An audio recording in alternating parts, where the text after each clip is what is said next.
The Science of Getting Rich by Valence D. Wattles.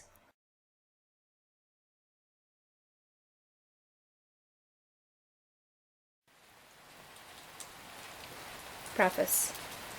This book is pragmatical, not philosophical, practical manual, not a treatise upon theories. It is intended for the men and women whose most pressing need is for money, who wish to get rich first and philosophize afterward. It is for those who have, so far, found neither the time, the means, nor the opportunity to go deeply into the study of metaphysics, but who want results, and who are willing to take the conclusions of science as a basis for action, without going into all the processes by which those conclusions were reached. It is expected that the reader will take the fundamental statements upon faith, just as he would take statements concerning a law of electrical action if they were promulgated by a Marconi or an Edison, and, taking the statements upon faith, that he will prove their truth by acting upon them without fear or hesitation. Every man or woman who does this will certainly get rich, for the science herein applied is an exact science, and failure is impossible. For the benefit, however, of those who wish to investigate philosophical theories and so secure a logical basis of faith, I will here cite certain authorities. The monistic theory of the universe, the theory that one is all, and that all is one, that one substance manifests itself as the seeming many elements of the material world, is of Hindu origin, and has been gradually winning its way into the thought of the Western world for 200 years. It is the foundation of all the Oriental philosophies, and of those of Descartes, Spinoza, Leibniz, Schopenhauer, Hegel, and Emerson. The reader who would dig the philosophical foundations of this is advised to read Hegel and Emerson for himself. In writing this book, I have sacrificed all other considerations to plainness and simplicity of style, so that all might understand. The plan of action laid down herein was deduced from the conclusions of philosophy. It has been thoroughly tested, and bears the supreme test of practical experiment. It works. If you wish to know how the conclusions were arrived at, read the writings of the authors mentioned above, and if you wish to reap the fruits of their philosophies in actual practice, read this book and do exactly as it tells you to do. Chapter 1. The Right to be Rich. Whatever may be said in praise of poverty, the fact remains that it is not possible to live a really complete or successful life unless one is rich. No man can rise to his greatest possible height in talent or soul development unless he has plenty of money. For to unfold the soul and to develop talent, he must have many things to use, and he cannot have these things unless he has money to buy them with. A man develops in mind, soul, and body by making use of things, and society is so organized that man must have money in order to become the possessor of things. Therefore, the basis of all advancement for man must be the science of getting rich. The object of all life is development, and everything that lives has an inalienable right to all the development it is capable of attaining. Man's right to life means his right to have the free and unrestricted use of all the things which may be necessary to his fullest mental, spiritual, and physical unfoldment, or, in other words, his right to be rich. In this book, I shall not speak of riches in a figurative way. To be really rich does not mean to be satisfied or contented with a little. No man ought to be satisfied with a little if he is capable of using and enjoying more. The purpose of nature is the advancement and unfoldment of life, and every man should have all that can contribute to the power, elegance, beauty, and richness of life. To be content with less is sinful. The man who owns all he wants for the living of all the life he is capable of living is rich, and no man who has not plenty of money can have all he wants. Life has advanced so far, and become so complex, that even the most ordinary man or woman requires a great amount of wealth in order to live in a manner that even approaches completeness. Every person naturally wants to become all that they are capable of becoming. This desire to realize innate possibilities is inherent in human nature. We cannot help wanting to be all that we can be. Success in life is becoming what you want to be. You can become what you want to be only by making use of things, and you can have the free use of things only as you become rich enough to buy them. To understand the science of getting rich is therefore the most essential of all knowledge. There is nothing wrong in wanting to get rich. The desire for riches is really the desire for a richer, fuller, and more abundant life, and that desire is praiseworthy. The man who does not desire to live more abundantly is abnormal. And so the man who does not desire to have money enough to buy all he wants is abnormal. There are three motives for which we live. We live for the body, we live for the mind, we live for the soul. No one of these is better or holier than the other. All are alike desirable, and no one of the three, body, mind, or soul, can live fully if either of the others is cut short of full life and expression. It is not right or noble to live only for the soul and deny mind or body, and it is wrong to live for the intellect and deny body or soul. We are all acquainted with the loathsome consequences of living for the body and denying both mind and soul, and we can see that real life means the complete expression of all that man can give forth through body, mind, and soul. Whatever he can say, no man can be really happy or satisfied unless his body is living fully in every function, and unless the same is true for his mind and his soul. Wherever there is unexpressed possibility, or function not performed, there is unsatisfied desire. Desire is possibility seeking expression, or function seeking performance. Man cannot live fully in body without good food, comfortable clothing, and warm shelter, and without freedom from excessive toil. Rest and recreation are also necessary for his physical life. He cannot live fully in mind without books and time to study them, without opportunity to travel and observation, or without intellectual companionship. To live fully in mind, he must have intellectual recreations, and must surround himself with all the objects of art and beauty he is capable of using and appreciating. To live fully in soul, man must have love, and love is denied expression by poverty. A man's highest happiness is found in the bestowal of benefits on those he loves. Love finds its most natural and spontaneous expression in giving. The man who has nothing to give cannot fill his place as a husband or father, as a citizen, or as a man. It is in the use of material things that a man finds full life for his body, develops his mind, and unfolds his soul. It is therefore for supreme importance to him that he should be rich. It is perfectly right that you should desire to be rich. If you are a normal man or woman, you cannot help doing so. It is perfectly right that you should give your best attention to the science of getting rich, for it is the noblest and most necessary of all studies. If you neglect this study, you are derelict in your duty to yourself, to God and humanity. For you can render to God and humanity no greater service than to make the most of yourself. Chapter 2. There is a science of getting rich. There is a science of getting rich, and it is an exact science, like algebra or arithmetic. There are certain laws which govern the process of acquiring riches. Once these laws are learned and obeyed by any man, he will get rich with mathematical certainty. The ownership of money and property comes as a result of doing things in a certain way. Those who do things in this certain way, whether on purpose or accidentally, get rich, while those who do not do things in this certain way, no matter how hard they work, or how able they are, remain poor. It is a natural law that like causes always produce like effects, and therefore any man or woman who learns to do things in this certain way will infallibly get rich. That the above statement is true is shown by the following facts. Getting rich is not a matter of environment, for, if it were, all the people in certain neighborhoods would become wealthy. The people of one city would be all rich, while those of other towns would all be poor, or the inhabitants of one state would roll in wealth, while those of an adjoining state would be in poverty. But everywhere we see rich and poor living side by side, in the same environment, and often engaged in the same vocations. When two men are in the same locality, and in the same business, and one gets rich while the other remains poor, it shows that getting rich is not primarily a matter of environment. Some environments may be more favorable than others, but when two men in the same business are in the same neighborhood, and one gets rich while the other fails, it indicates that getting rich is a result of doing things in a certain way.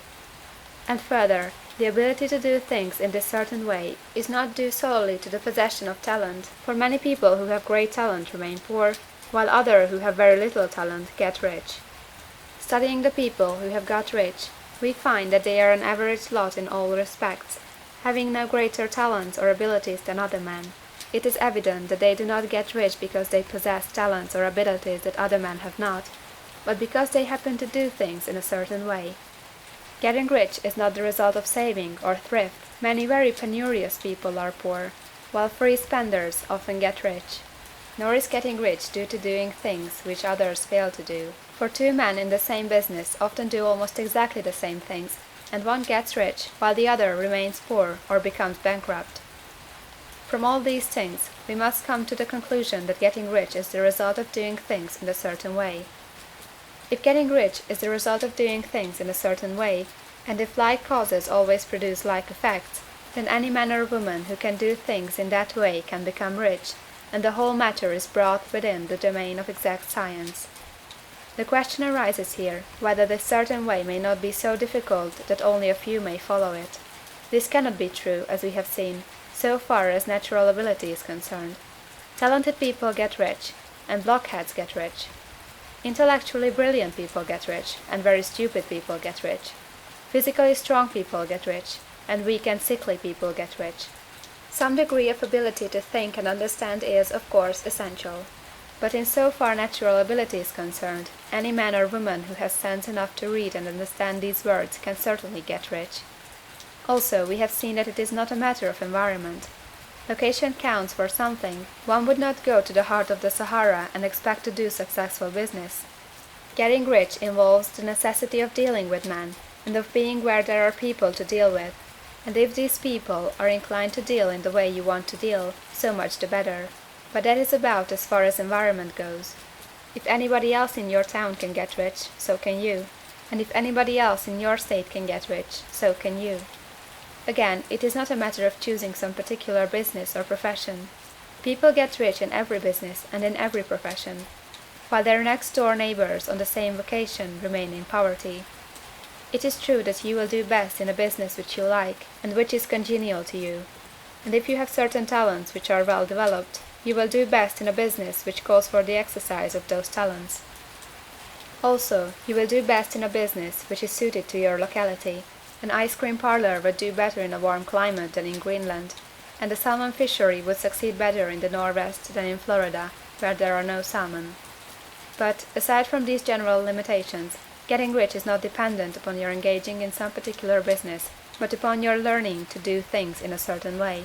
If you are now in business and everybody else in your locality is getting rich in the same business while you are not getting rich, it is because you are not doing things in the same way that the other person is doing them.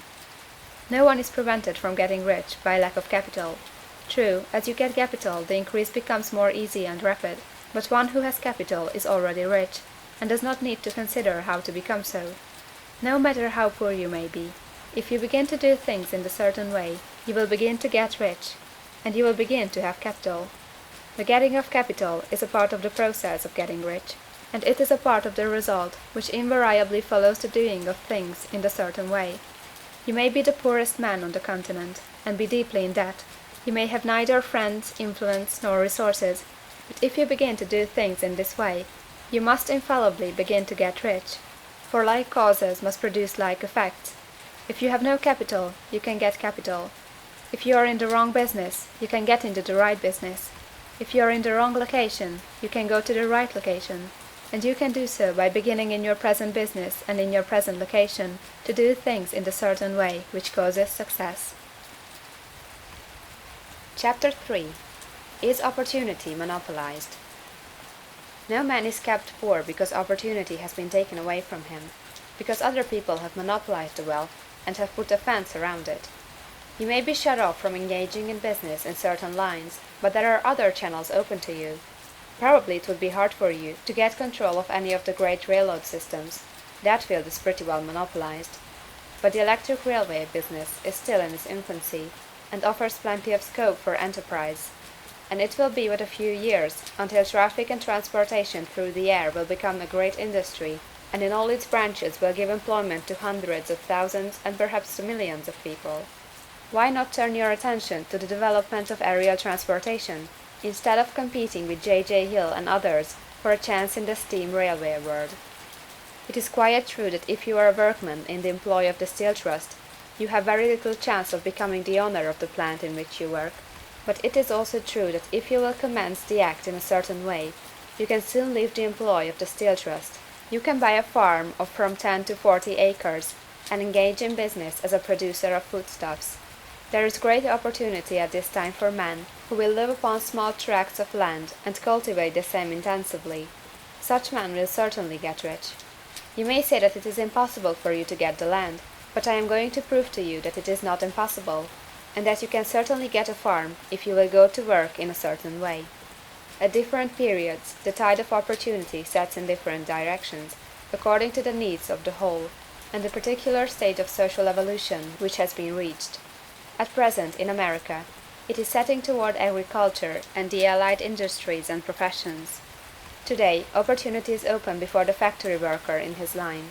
It is open before the businessman who supplies the farmer more than before the one who supplies the factory worker, and before the professional man who waits upon the farmer more than before the one who serves the working class. There is abundance of opportunity for the man who will go with the tide, instead of trying to swim against it. So the factory workers, either as individuals or as a class, are not deprived of opportunity. The workers are not being kept down by their masters. They are not being ground by the trusts and combinations of capital. As a class, they are where they are because they do not do things in a certain way. If the workers of America chose to do so, they could follow the example of their brothers in Belgium and other countries, and establish great department stores and cooperative industries.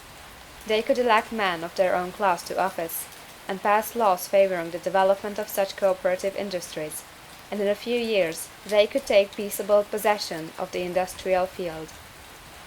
The working class may become the master class whenever they will begin to do things in a certain way. The law of wealth is the same for them as it is for all others. This they must learn, and they will remain where they are as long as they continue to do as they do. The individual worker, however, is not held down by the ignorance or the mental slothfulness of his class. He can follow the tide of opportunity to riches, and this book will tell them how. No one is kept in poverty by a shortness in the supply of riches. There is more than enough for all. A palace as large as the Capitol at Washington might be built for every family on earth from the building material in the United States alone, and under intensive cultivation this country would produce wool, cotton, linen, and silk enough to clothe each person in the world finer than Solomon was arrayed in all his glory, together with food enough to feed them all luxuriously. The visible supply is practically inexhaustible, and the invisible supply really is inexhaustible. Everything you see on earth is made from one original substance, out of which all things proceed. New forms are constantly being made, and older ones are dissolving, but all are shapes assumed by one thing. There is no limit to the supply of formless stuff, or original substance. The universe is made out of it, but it was not all used in making the universe. The spaces in, through, and between the forms of the visible universe are permeated and filled with the original substance, with the formless stuff, with the raw material of all things. 10,000 times as much as has been made might still be made, and even then we should not have exhausted the supply of universal raw material. No man, therefore, is poor because nature is poor, or because there is not enough to go round. Nature is an inexhaustible storehouse of riches. The supply will never run short. Original substance is alive with creative energy, and is constantly producing more forms. When the supply of building material is exhausted, more will be produced. When the soil is exhausted, so that foodstuffs and materials for clothing will no longer grow upon it, it will be renewed, or more soil will be made. When all the gold and silver has been dug from the earth, if man is still in such a stage of social development that he needs gold and silver, more will be produced from the formless. The formless stuff responds to the needs of man, it will not let him be without any good thing. This is true of man collectively. The race as a whole is always abundantly rich, and if individuals are poor, it is because they do not follow the certain way of doing things which makes the individual man rich. The formless stuff is intelligent. It is stuff which thinks. It is alive, and is always impelled toward more life. It is the natural and inherent impulse of life to seek to live more. It is the nature of intelligence to enlarge itself, and of consciousness to seek to extend its boundaries and find fuller expression. The universe of forms has been made by formless living substance, throwing itself into form in order to express itself more fully. The universe is a great living presence, always moving inherently toward more life and fuller functioning. Nature is formed for the advancement of life. Its impelling motive is the increase of life. For this cause, everything which can possibly minister to life is bountifully provided. There can be no lack unless God is to contradict himself and nullify his own works. You are not kept poor by lack in the supply of riches. It is a fact that I shall demonstrate a little farther on, that even the resources of the formless supply are at the command of the man or woman who will act and think in a certain way. Chapter 4. The first principle in the science of getting rich. Thought is the only power which can produce tangible riches from the formless substance. The stuff, from which all things are made, is a substance which thinks, and the thought of form in this substance produces the form. Original substance moves according to its thoughts. Every form and process you see in nature is the visible expression of a thought in original substance. As the formless stuff thinks of a form, it takes that form. As it thinks of a motion, it makes that motion. That is the way all things were created. We live in a thought world, which is part of a thought universe. The thought of a moving universe extended throughout formless substance, and the thinking stuff moving according to that thought took the form of systems of planets, and maintains that form. Thinking substance takes the form of its thought, and moves according to the thought. Holding the idea of a circling system of suns and worlds, it takes the form of these bodies, and moves them as it thinks. Thinking the form of a slow-growing oak tree, it moves accordingly, and produces the tree, though centuries may be required to do the work. In creating, the formless seems to move according to the lines of motion it has established. The thought of an oak tree does not cause the instant formation of a full-grown tree, but it does start in motion the forces which will produce the tree along the established lines of growth. Every thought of form, held in thinking substance, causes the creation of the form, but always, or at least generally, along lines of growth and action already established. The thought of a house of a certain construction, if it were impressed upon formless substance, might not cause the instant formation of the house, but it would cause the turning of creative energies already working in trade and commerce into such channels as to result in the speedy building of the house. And if there were no existing channels through which the creative energy could work, then the house would be formed directly from primal substance, without waiting for the slow processes of the organic and inorganic world. No thought of form can be impressed upon original substance without causing the creation of the form. Man is a thinking center, and can originate thought. All the forms that man fashions with his hands must first exist in his thought. He cannot shape a thing until he has thought that thing. And so far man has confined his efforts wholly to the work of his hands. He has applied manual labor to the world of forms, seeking to change or modify those already existing. He has never thought of trying to cause the creation of new forms by impressing his thoughts upon formless substance. When man has a thought form, he takes material from the forms of nature, and makes an image of the form which is in his mind. He has so far made little or no effort to cooperate with formless intelligence, to work with the Father. He has not dreamed that he can do what he sees the Father doing. Man reshapes and modifies existing forms by manual labor. He has given no attention to the question whether he may not produce things from formless substance by communicating his thoughts to it. We propose to prove that he may do so, to prove that any man or woman may do so, and to show how. As our first step, we must lay down three fundamental propositions. First, we assert that there is one original formless stuff, or substance, from which all things are made. All the seemingly many elements are but different presentations of one element. All the many forms found in organic and inorganic nature are but different shapes, made from the same stuff. And this stuff is thinking stuff. The thought held in it produces the form of the thought. Thought, in thinking substance, produces shapes. Man is a thinking center, capable of original thought. If man can communicate his thought to original thinking substance, he can cause the creation or formation of the thing he thinks about. To summarize this, there is a thinking stuff from which all things are made, and which, in its original state, permeates, penetrates, and fills the interspaces of the universe. A thought, in this substance, produces the thing that is imaged by the thought. Man can form things in his thought, and, by impressing his thought upon formless substance, can cause the thing he thinks about to be created. It may be asked if I can prove these statements, and without going into details, I answer that I can do so, both by logic and experience. Reasoning back from the phenomena of form and thought, I come to one original thinking substance, and reasoning forward from this thinking substance, I come to man's power to cause the formation of the thing he thinks about. And by experiment, I find the reasoning true, and this is my strongest proof. If one man who reads this book gets rich by doing what it tells him to do, that is evidence in support of my claim. But if every man who does what it tells him to do gets rich, that is positive proof until someone goes through the process and fails. The theory is true until the process fails, and this process will not fail, for every man who does exactly what this book tells him to do will get rich. I have said that men get rich by doing things in a certain way, and in order to do so, man must become able to think in a certain way. A man's way of doing things is the direct result of the way he thinks about things.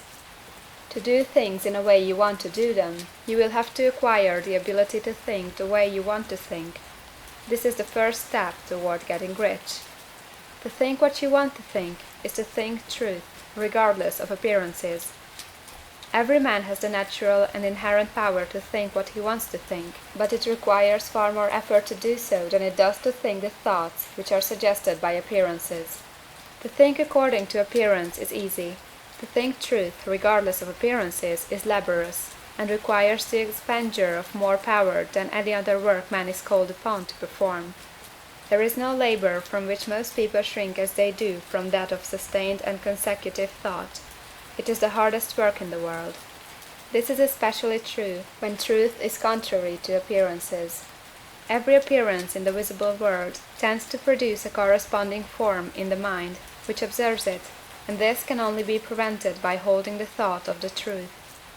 To look upon the appearance of disease will produce the form of disease in your own mind, and ultimately in your body, unless you hold the thought of the truth, which is that there is no disease. It is only an appearance, and the reality is health. To look upon the appearances of poverty will produce corresponding forms in your own mind, unless you hold to the truth that there is no poverty. There is only abundance. To think health when surrounded by the appearances of disease, or to think riches when in the midst of appearances of poverty, requires power. But he who acquires this power becomes a mastermind. He can conquer fate. He can have what he wants. This power can only be acquired by getting hold of the basic fact which is behind all appearances, and that fact is that there is one thinking substance from which and by which all things are made.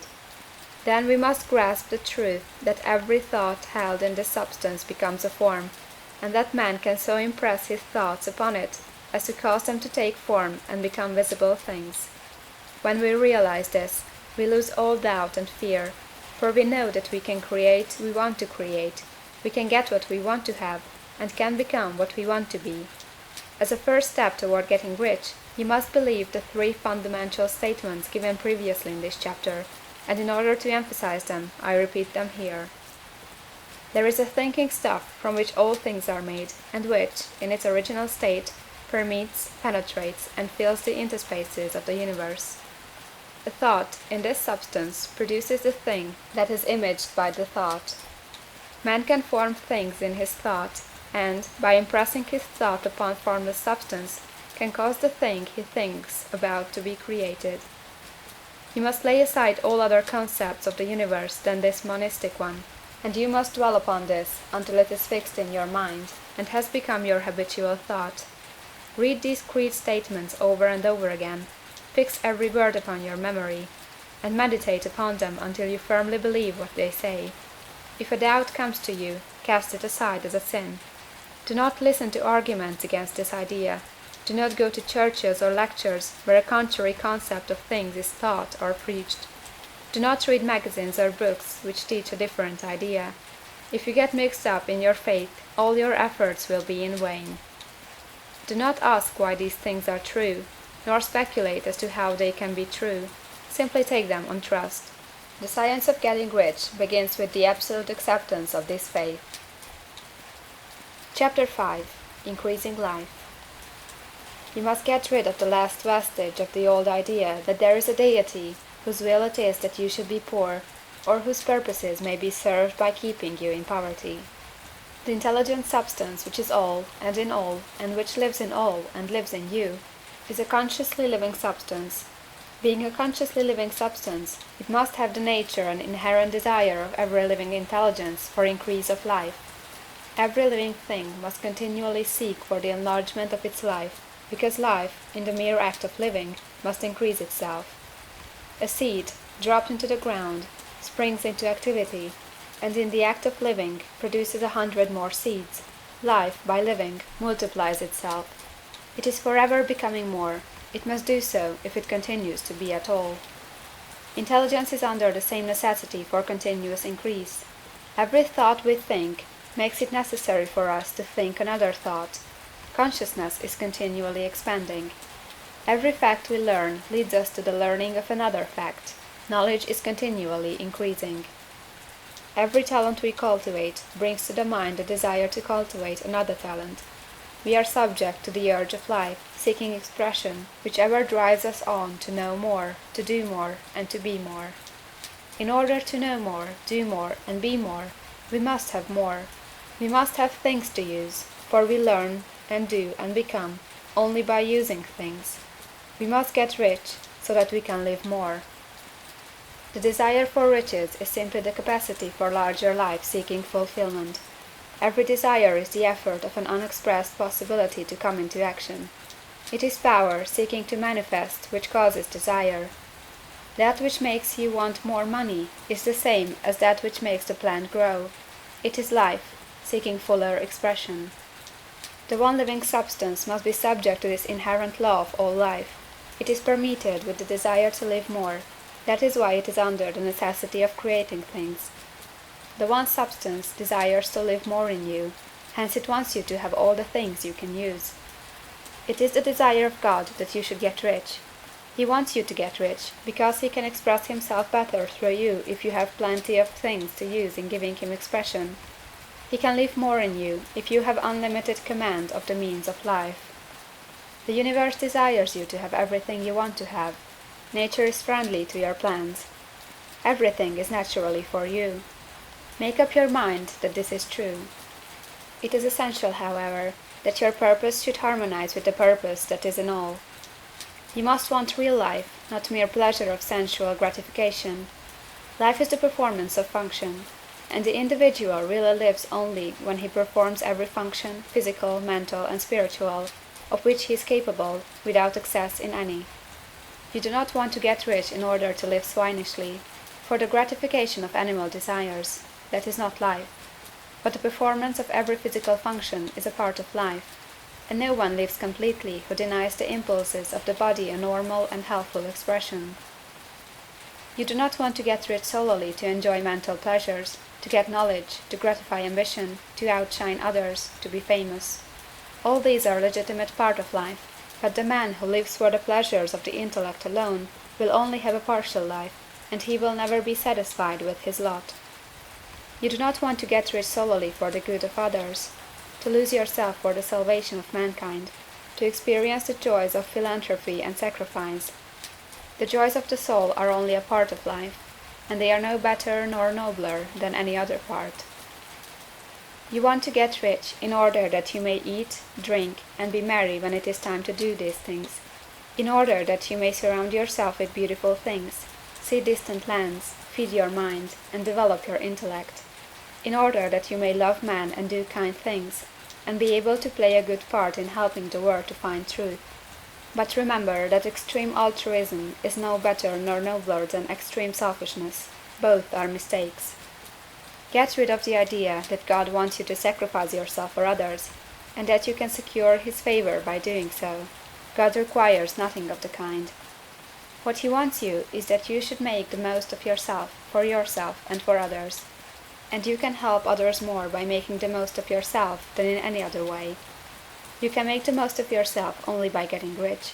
So it is right and praiseworthy that you should give your first and best thought to the work of acquiring wealth. Remember, however, that the desire of substance is for all, and its movements must be for more life to all. It cannot be made to work for less life to any, because it is equally in all, seeking riches and life. Intelligent substance will make things for you, but it will not take things away from someone else and give them to you. You must get rid of the thought of competition. You are to create, not to compete for what is already created. You do not have to take anything from anyone. You do not have to drive sharp bargains. You do not have to cheat, or to take advantage. You do not need to let any man work for you for less than he earns. You do not have to covet the property of others, or to look at it with wistful eyes. No man has anything of which you cannot have the like, and that without taking what he has away from him. You are to become a creator, not a competitor. You are going to get what you want, but in such a way that when you get it every other man will have more than he has now. I am aware that there are men who get a vast amount of money by proceeding in direct opposition to the statements in the paragraph above, and may add a word of explanation here.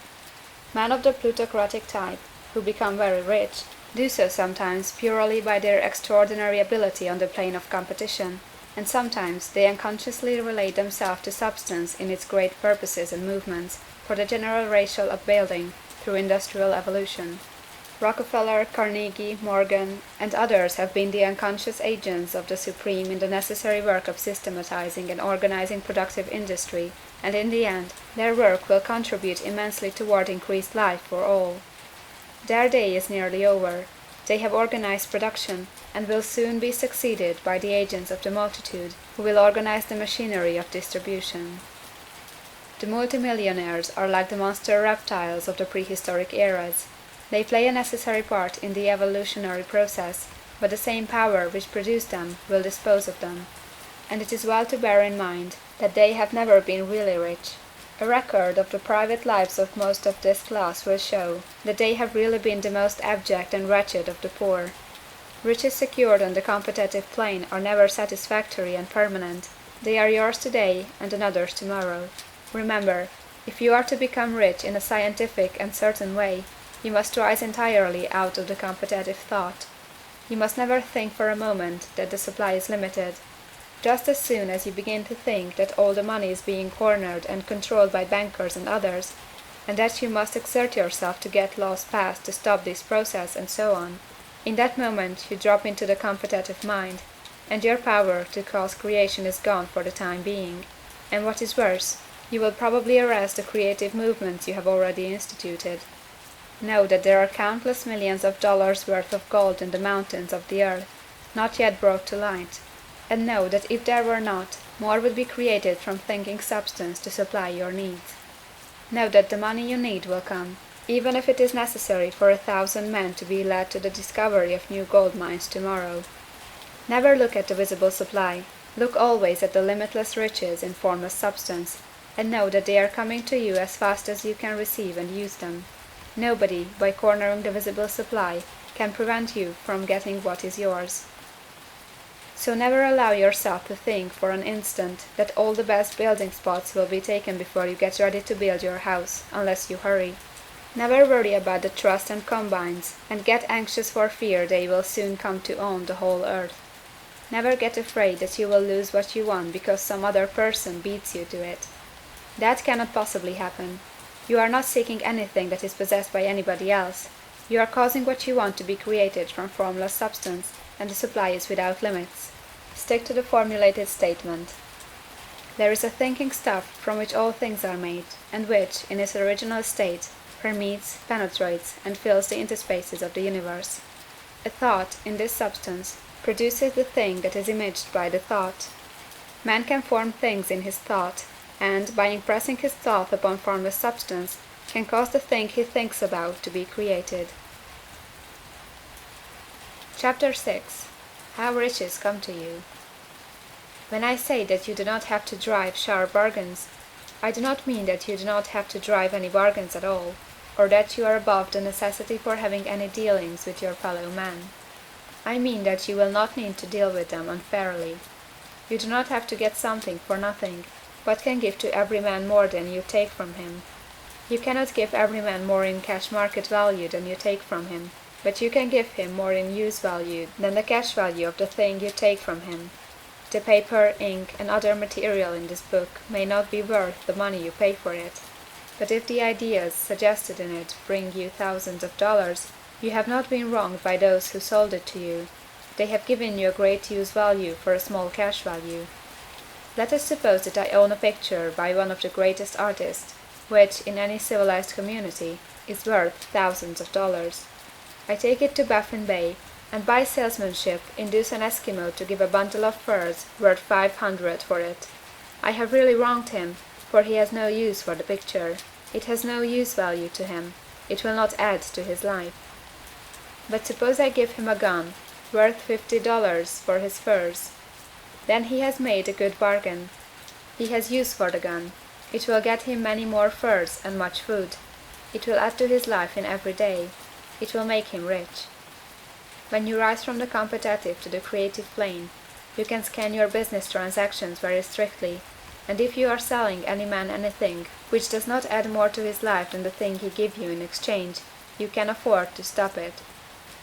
You do not have to beat anybody in business, and if you are in a business which does beat people, get out of it at once.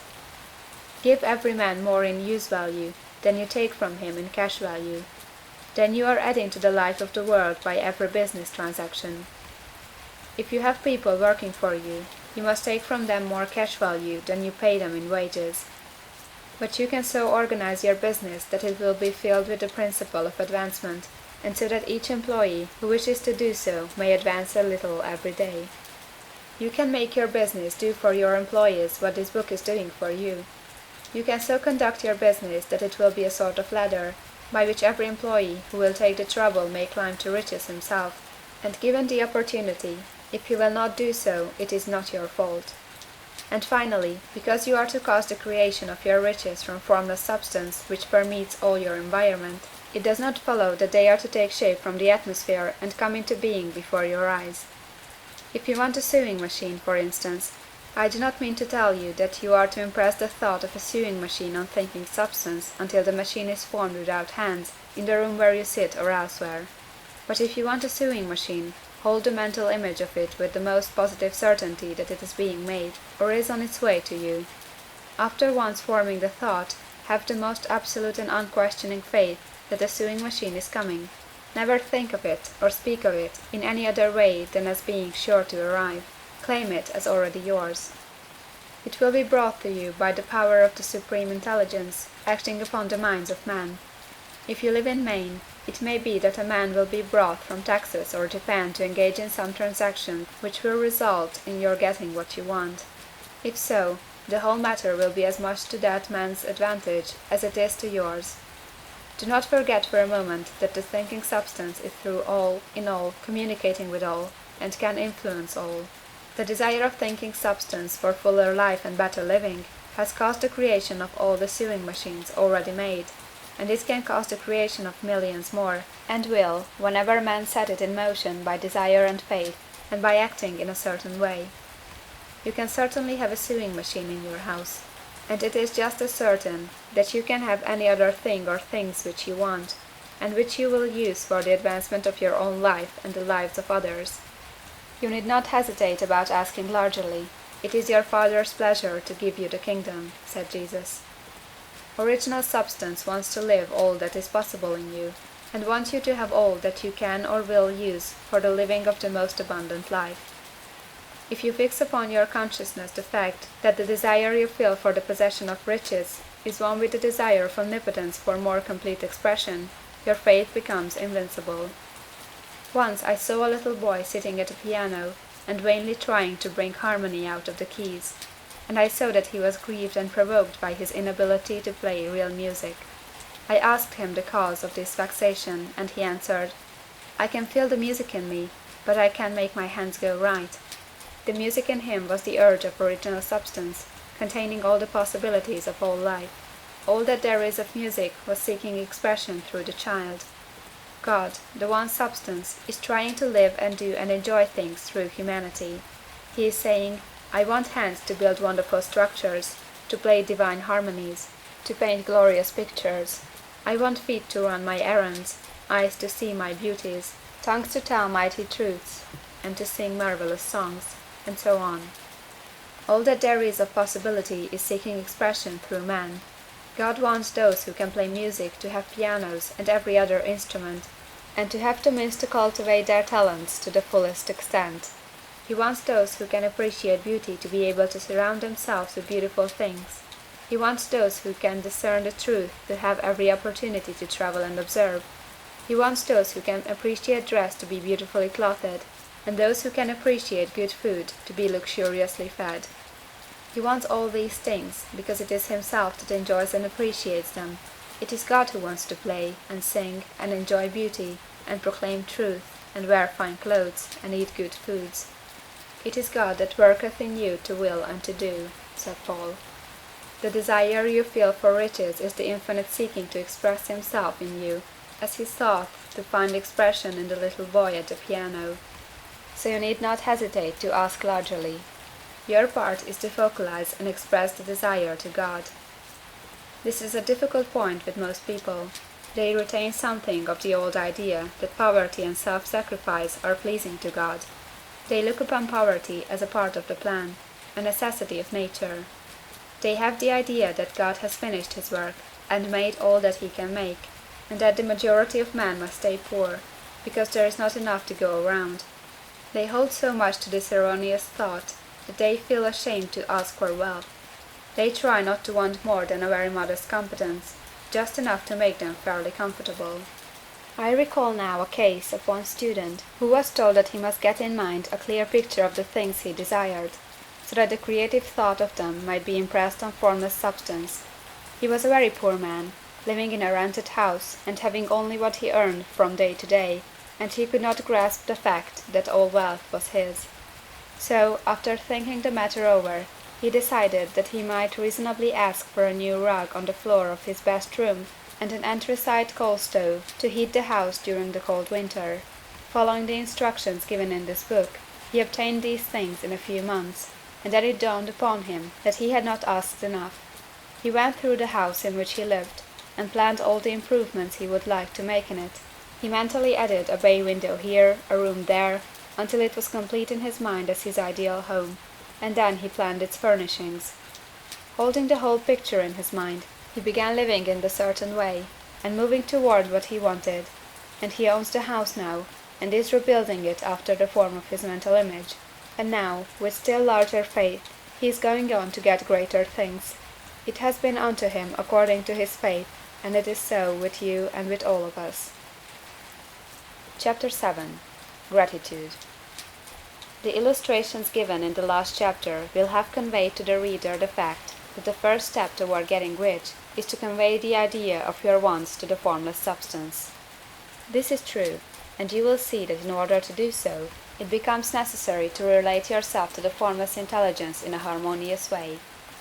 To secure this harmonious relation is a matter of such primary and vital importance that I shall give some space to its discussion here, and give you instructions which, if you will follow them, will be certain to bring you into perfect unity of mind with God.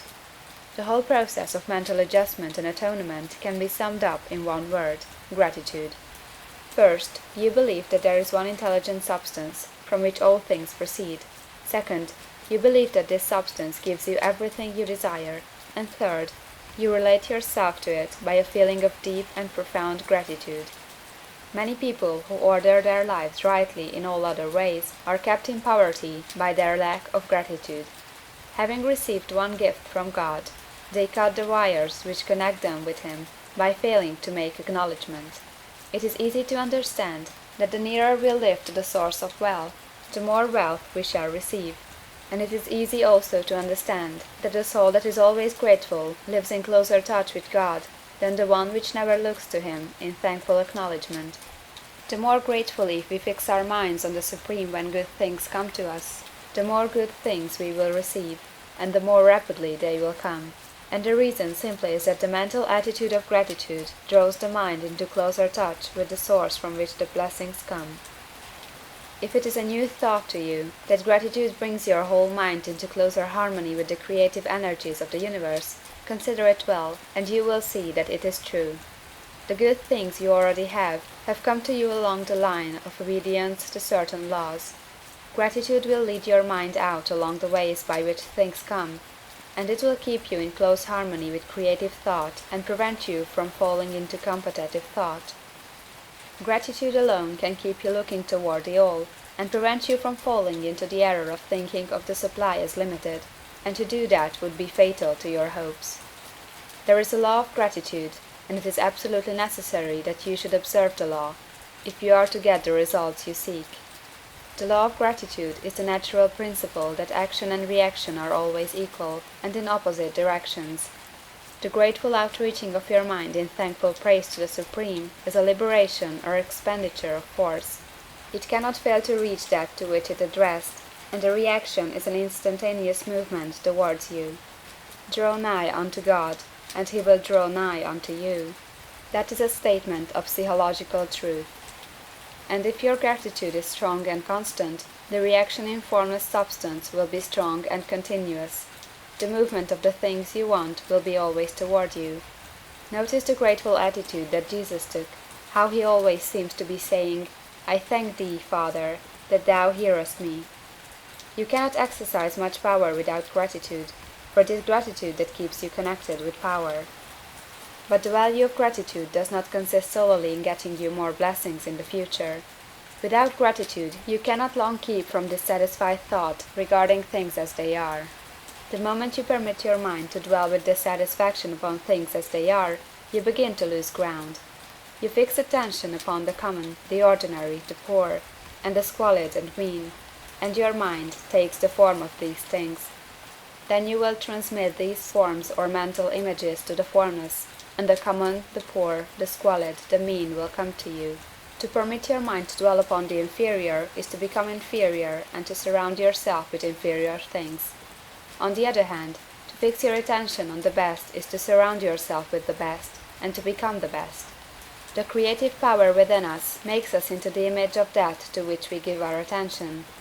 We are thinking substance, and thinking substance always takes the form of that to which it thinks about. The grateful mind is constantly fixed upon the best.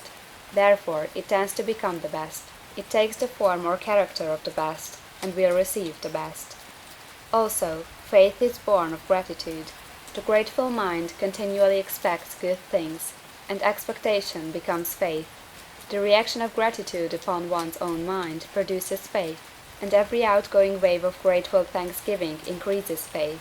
He who has no feeling of gratitude cannot long retain a living faith, and without a living faith you cannot get rich by the creative method, as we shall see in the following chapters. It is necessary, then, to cultivate the habit of being grateful for every good thing that comes to you, and to give thanks continuously. And because all things have contributed to your advancement, you should include all things in your gratitude. Do not waste time thinking or talking about the shortcomings or wrong actions of plutocrats or trust magnates. Their organization of the world has made your opportunity. All you get really comes to you because of them. Do not rage against corrupt politicians. If it were not for politicians, we should fall into anarchy, and your opportunity would be greatly lessened. God has worked a long time and very patiently to bring us up to where we are in industry and government, and he is going right on with his work. There is not the least doubt that he will do away the plutocrats, trust magnates, captains of industry, and politicians as soon as they can be spared. But in the meantime, behold, they are all very good. Remember that they are all helping to arrange the lines of transmission along which your riches will come to you, and be grateful to them all. This will bring you into harmonious relations with the good in everything, and the good in everything will move toward you. Chapter 8. Thinking in the Certain Way. Turn back to Chapter 6 and read again the story of the man who formed the mental image of his house, and you will get a fair idea of the initial step toward getting rich. You must form a clear and definite mental picture of what you want. You cannot transmit an idea unless you have it yourself. You must have it before you can give it. And many people fail to impress thinking substance because they have themselves only a vague and misty concept of the things they want to do, to have, or to become. It is not enough that you should have a general desire for wealth, to do good with. Everybody has that desire.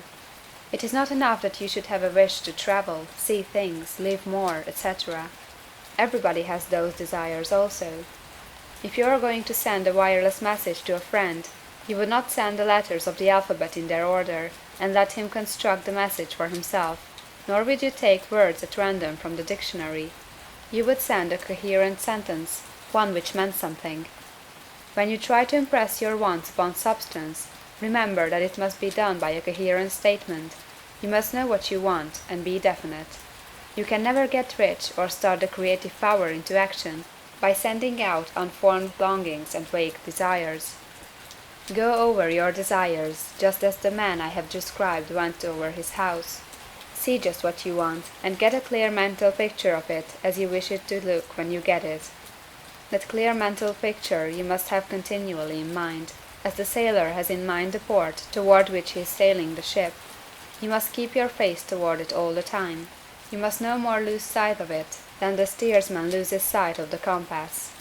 It is not necessary to take exercises in concentration, nor to set apart special times for prayer and affirmation, nor to go into the silence, nor to do occult stunt of any kind. These things are well enough, but all you need is to know what you want, and to want it badly enough so that it will stay in your thoughts. Spend as much your leisure time as you can in contemplating your picture, but no one needs to take exercises to concentrate his mind on a thing he really wants. It is the things you do not really care about which require effort to fix your attention upon them. And unless you really want to get rich, so that the desire is strong enough to hold your thoughts directed to the purpose as the magnetic pole holds the needle of the compass, it will hardly be worthwhile for you to try to carry out the instructions given in this book. The methods herein set forth are for people whose desire for riches is strong enough to overcome mental laziness and the love of ease, and make them work. The more clear and definite you make your picture then, and the more you dwell upon it, bringing out all its delightful details, the stronger your desire will be, and the stronger your desire, the easier it will be to hold your mind fixed upon the picture of what you want. Something more is necessary, however, than merely to see the picture clearly. If that is all you do, you are only a dreamer, and will have little or no power for accomplishment. Behind your clear vision must be the purpose to realize it, to bring it out in tangible expression. And behind this purpose must be an invincible and unwavering faith that the thing is already yours, that it is at hand, and you have only to take possession of it. Live in the new house mentally until it takes form around you physically. In the mental realm, enter at once into full enjoyment of the things you want. Whatsoever things ye ask for when ye pray, believe that ye receive them, and ye shall have them, said Jesus. See the things you want as if they were actually around you all the time. See yourself as owning and using them. Make use of them in imagination just as you will use them when they are your tangible possessions. Dwell upon your mental picture until it is clear and distinct, and then take the mental attitude of ownership toward everything in that picture. Take possession of it, in mind, in the full faith that it is actually yours. Hold to this mental ownership. Do not waver for an instant in the faith that it is real. And remember what was said in the preceding chapter about gratitude. Be as thankful for it all the time as you expect it to be when it has taken form. The man who can sincerely thank God for the things which as yet he owns only in imagination has real faith. He will get rich. He will cause the creation of whatsoever he wants. You do not need to pray repeatedly for things you want. It is not necessary to tell God about it every day. Use not vain repetitions as the heathen do, said Jesus to his pupils, for your Father knoweth that ye have need of these things before ye ask him. Your part is to intelligently formulate your desire for the things which make for a larger life, and to get these desire arranged into a coherent whole, and then to impress this whole desire upon the formless substance, which has the power and the will to bring you what you want. You do not make this impression by repeating strings of words. You make it by holding the vision with unshakable purpose to attain it, and with steadfast faith that you do attain it. The answer to prayer is not according to your faith while you are talking, but according to your faith while you are working. You cannot impress the mind of God by having a special Sabbath day set apart to tell him what you want, and of forgetting him during the rest of the week. You cannot impress him by having special hours to go into your closet and pray, if you then dismiss the matter from your mind until the hour of prayer comes again. Oral prayer is well enough, and has its effects, especially upon yourself, in clarifying your vision and strengthening your faith. But it is not your oral petitions which get you what you want. In order to get rich, you do not need a sweet hour of prayer, you need to pray without ceasing. And by prayer, I mean holding steadily to your vision, with the purpose to cause its creation into solid form, and the faith that you are doing so. Believe that ye receive them. The whole matter turns on receiving, once you have clearly formed your vision. When you have formed it, it is well to make an oral statement, addressing the Supreme in reverent prayer, and from that moment you must, in mind, receive what you ask for. Live in the new house, wear the fine clothes, ride in the automobile, go on the journey, and confidently plan for greater journeys. Think and speak of all the things you have asked for in terms of actual present ownership. Imagine an environment and a financial condition exactly as you want them, and live all the time in that imaginary environment and financial condition. Mind, however, that you do not do this as a mere dreamer or castle builder. Hold to the faith that the imaginary is being realized, and to the purpose to realize it. Remember that it is faith and purpose in the use of the imagination which makes the difference between the scientist and the dreamer. And having learned this fact, it is here that you must learn the proper use of the will. Chapter 9. How to use the will. To set about getting rich in a scientific way, you do not try to apply your willpower to anything outside of yourself. You have no right to do so anyway. It is wrong to apply your will to other men and women in order to get them do what you wish done. It is as flagrantly wrong to coerce people by mental power as it is to coerce them by physical power. If compelling people by physical force to do things for you reduces them to slavery, compelling them by mental means accomplishes exactly the same thing. The only difference is in methods. If taking things from people by physical force is robbery, then taking things by mental force is robbery also. There is no difference in principle. You have no right to use your willpower upon another person, even for his own good, for you do not know what is for his good. The science of getting rich does not require you to apply power or force to any other person in any way whatsoever. There is not the slightest necessity for doing so. Indeed, any attempt to use your will upon others will only tend to defeat your purpose. You do not need to apply your will to things in order to compel them to come to you. That would simply be trying to coerce God, and would be foolish and useless, as well as irreverent. You do not have to compel God to give you good things, any more than you have to use your willpower to make the sun rise. You do not have to use your willpower to conquer an unfriendly deity, or to make stubborn and rebellious forces do your bidding. Substance is friendly to you, and is more anxious to give you what you want than you are to get it. To get rich, you need only to use your willpower upon yourself. When you know what to think or do, then you must use your will to compel yourself to think and do the right things. That is the legitimate use of the will in getting what you want, to use it in holding yourself to the right course. Use your will to keep yourself thinking and acting in a certain way. Do not try to project your will, or your thoughts, or your mind out into space, to act on things or people. Keep your mind at home. It can accomplish more there than elsewhere. Use your mind to form a mental image of what you want, and to hold that vision with faith and purpose, and use your will to keep your mind working in the right way. The more steady and continuous your faith and purpose, the more rapidly you will get rich, because you will make only positive impressions upon substance, and you will not neutralize or offset them by negative impressions. The picture of your desires, held with faith and purpose, is taken up by the formless, and permits it to great distances throughout the universe for all I know. As this impression spreads, all things are set moving toward its realization. Every living thing, every inanimate thing, and the things yet uncreated, are stirred toward bringing into being that which you want. All force begins to be exerted in that direction. All things begin to move toward you.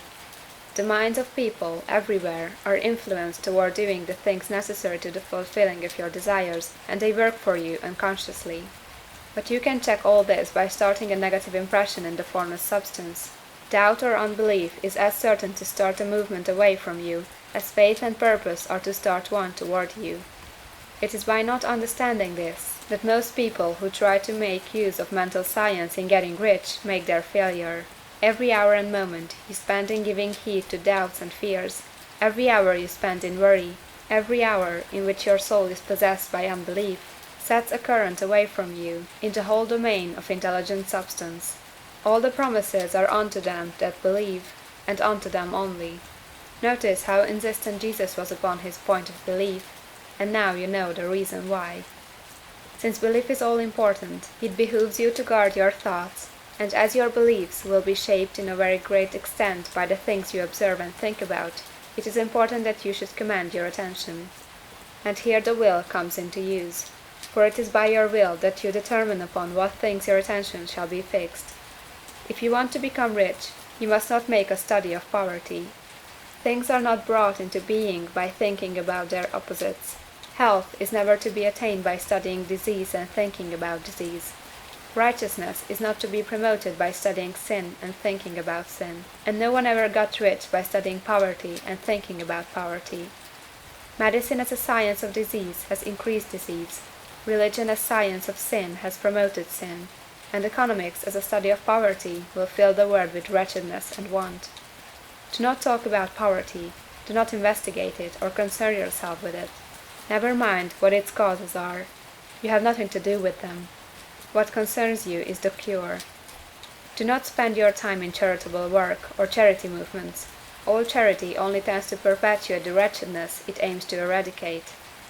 I do not say that you should be hard-hearted or unkind, and refuse to hear the cry of need. But you must not try to eradicate poverty in any of the conventional ways. Put poverty behind you, and put all that pertains to it behind you and make good. Get rich, that is the best way you can help the poor. And you cannot hold the mental image which is to make you rich, if you fill your mind with pictures of poverty. Do not read books or papers which give you circumstantial accounts of the wretchedness of the tenement dwellers, of the horrors of child labor, and so on. Do not read anything which fills your mind with gloomy images of want and suffering. You cannot help the poor in the least by knowing about these things, and the widespread knowledge of them does not tend to all to do away with poverty. What tends to do away with poverty is not the getting of pictures of poverty into your mind, but getting pictures of wealth into the minds of the poor.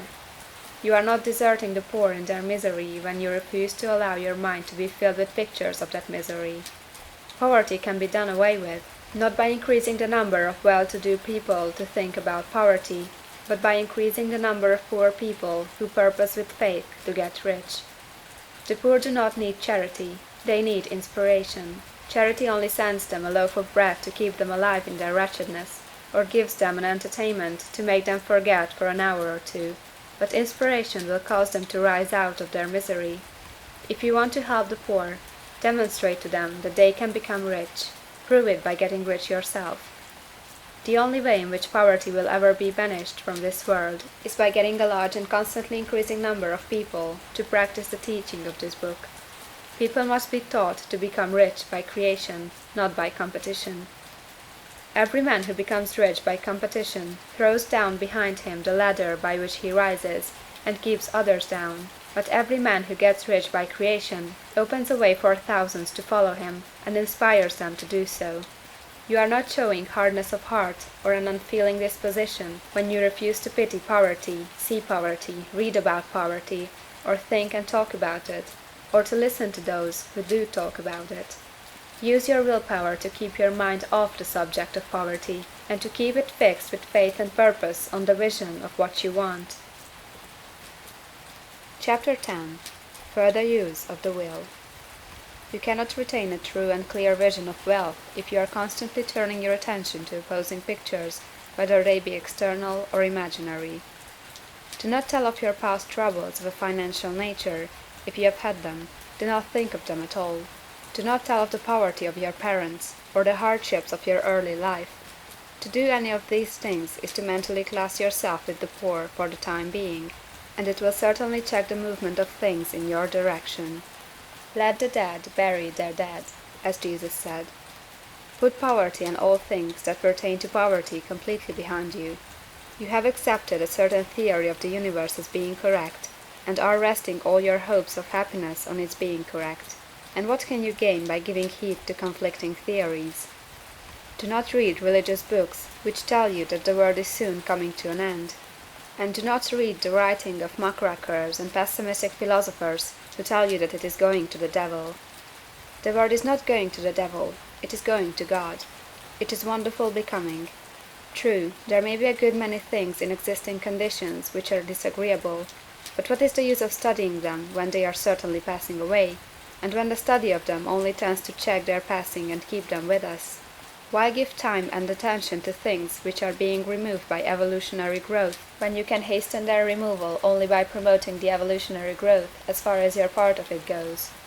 No matter how horrible in seeming may be the conditions in certain countries, sections, or places, you waste your time and destroy your own chances by considering them.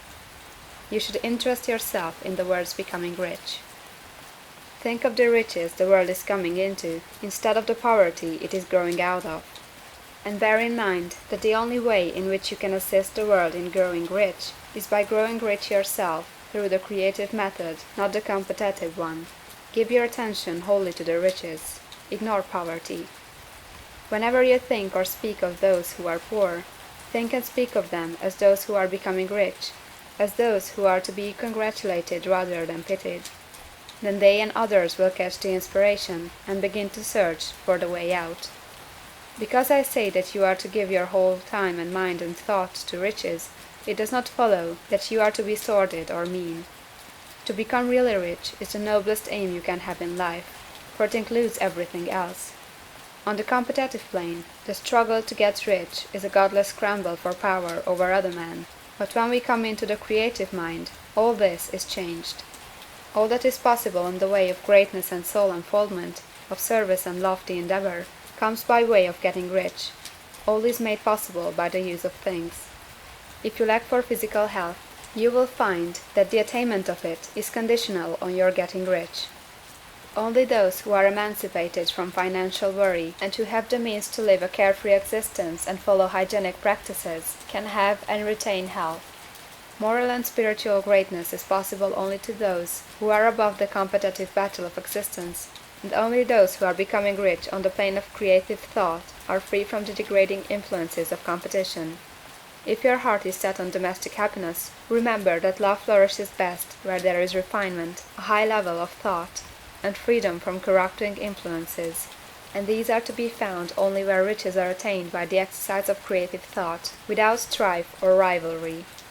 You can aim at nothing so great or noble, I repeat, as to become rich, and you must fix your attention upon your mental picture of riches, to the exclusion of all that may tend to dim or obscure the vision. You must learn to see the underlying truth in all things. You must see beneath all seemingly wrong conditions the great one life ever moving forward toward fuller expression and more complete happiness. It is the truth that there is no such thing as poverty, that there is only wealth.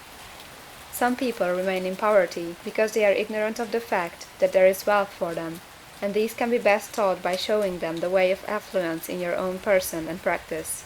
Others are poor because, while they feel that there is a way out, they are too intellectually indolent to put forth the mental effort necessary to find that way and by travel it, and for these the very best thing you can do is to arouse their desire by showing them the happiness that comes from being rightly rich. Others still are poor because, while they have some notion of science, they have become so swamped and lost in the maze of metaphysical and occult theories that they do not know which road to take. They try a mixture of many systems and fail in all. For these again the very best thing to do is to show the right way in your own person and practice. An ounce of doing things is worth a pound of theorizing.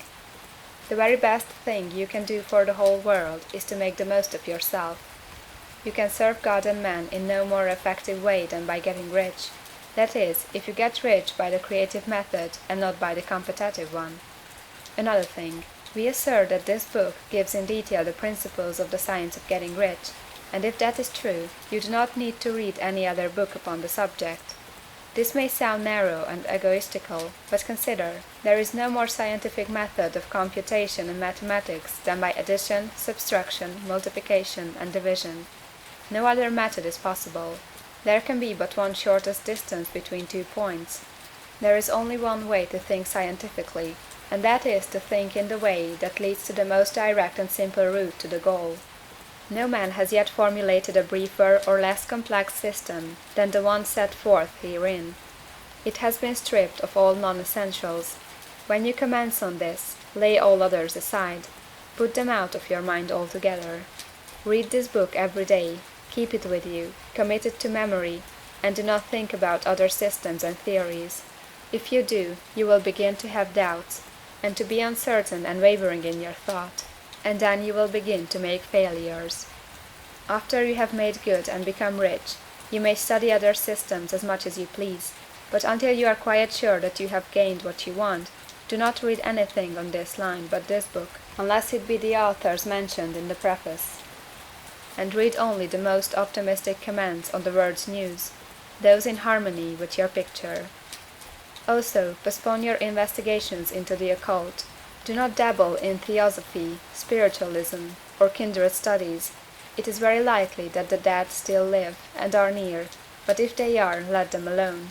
Mind your own business. Wherever the spirits of the dead may be, they have their own work to do, and their own problems to solve, and we have no right to interfere with them. We cannot help them, and it is very doubtful whether they can help us, or whether we have any right to trespass upon their time if they can. Let the dead and the hereafter alone, and solve your own problem, get rich. If you begin to mix with the occult, you will start mental cross-currents which will surely bring your hopes to shipwreck. Now, this and the preceding chapters have brought us to the following statement of the basic facts. There is a thinking stuff from which all things are made, and which, in its original state, permeates, penetrates, and fills the interspaces of the universe. A thought in this substance produces the thing that is imaged by the thought. Man can form things in his thought, and, by impressing his thought upon formless substance, can cause the thing he thinks about to be created. In order to do this, man must pass from the contemplative to the creative mind.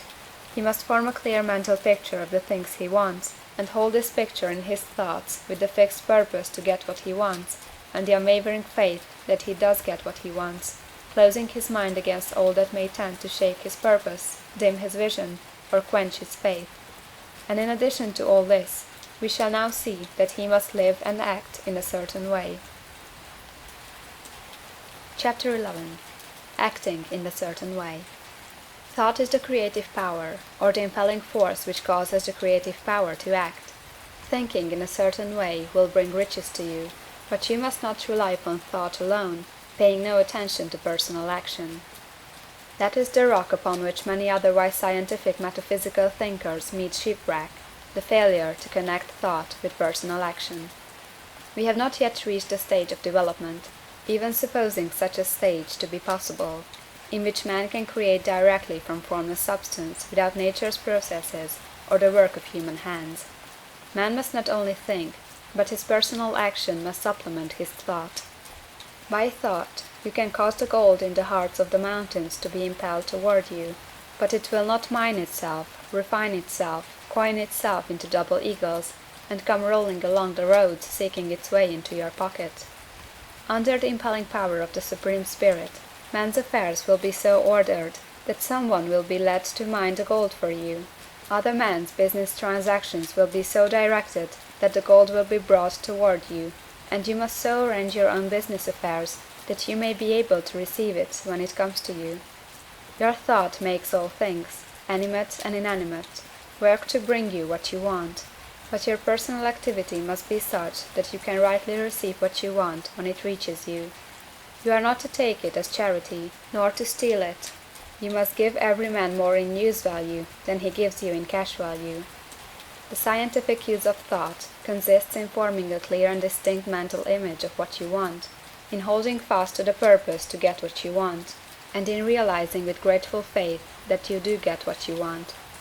Do not try to project your thought in any mysterious or occult way, with the idea of having it go out and do things for you. That is wasted effort.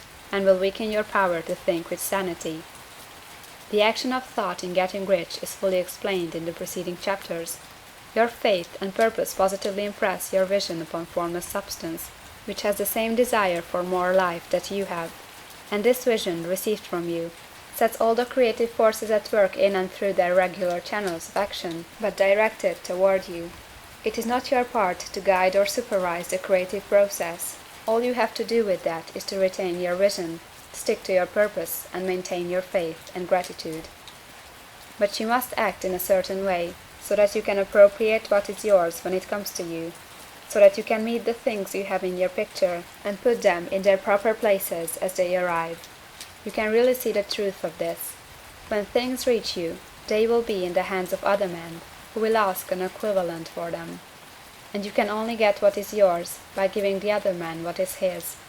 Your pocketbook is not going to be transformed into a Fortunatus purse, which shall be always full of money without effort on your part. This is a crucial point in the science of getting rich. Right here, when thought and personal action must be combined, there are very many people who, consciously or unconsciously, set the creative forces in action by the strength and persistence of their desires, but who remain poor because they do not provide for the reception of the thing they want when it comes. By thought, the thing you want is brought to you. By action, you receive it. Whatever your action is to be, it is evident that you must act now. You cannot act in the past, and it is essential to the clearness of your mental vision that you dismiss the past from your mind. You cannot act in the future, for the future is not here yet. And you cannot tell how you will want to act in any future contingency until that contingency has arrived. Because you are not in the right business or the right environment now, do not think that you must postpone action until you get into the right business or environment.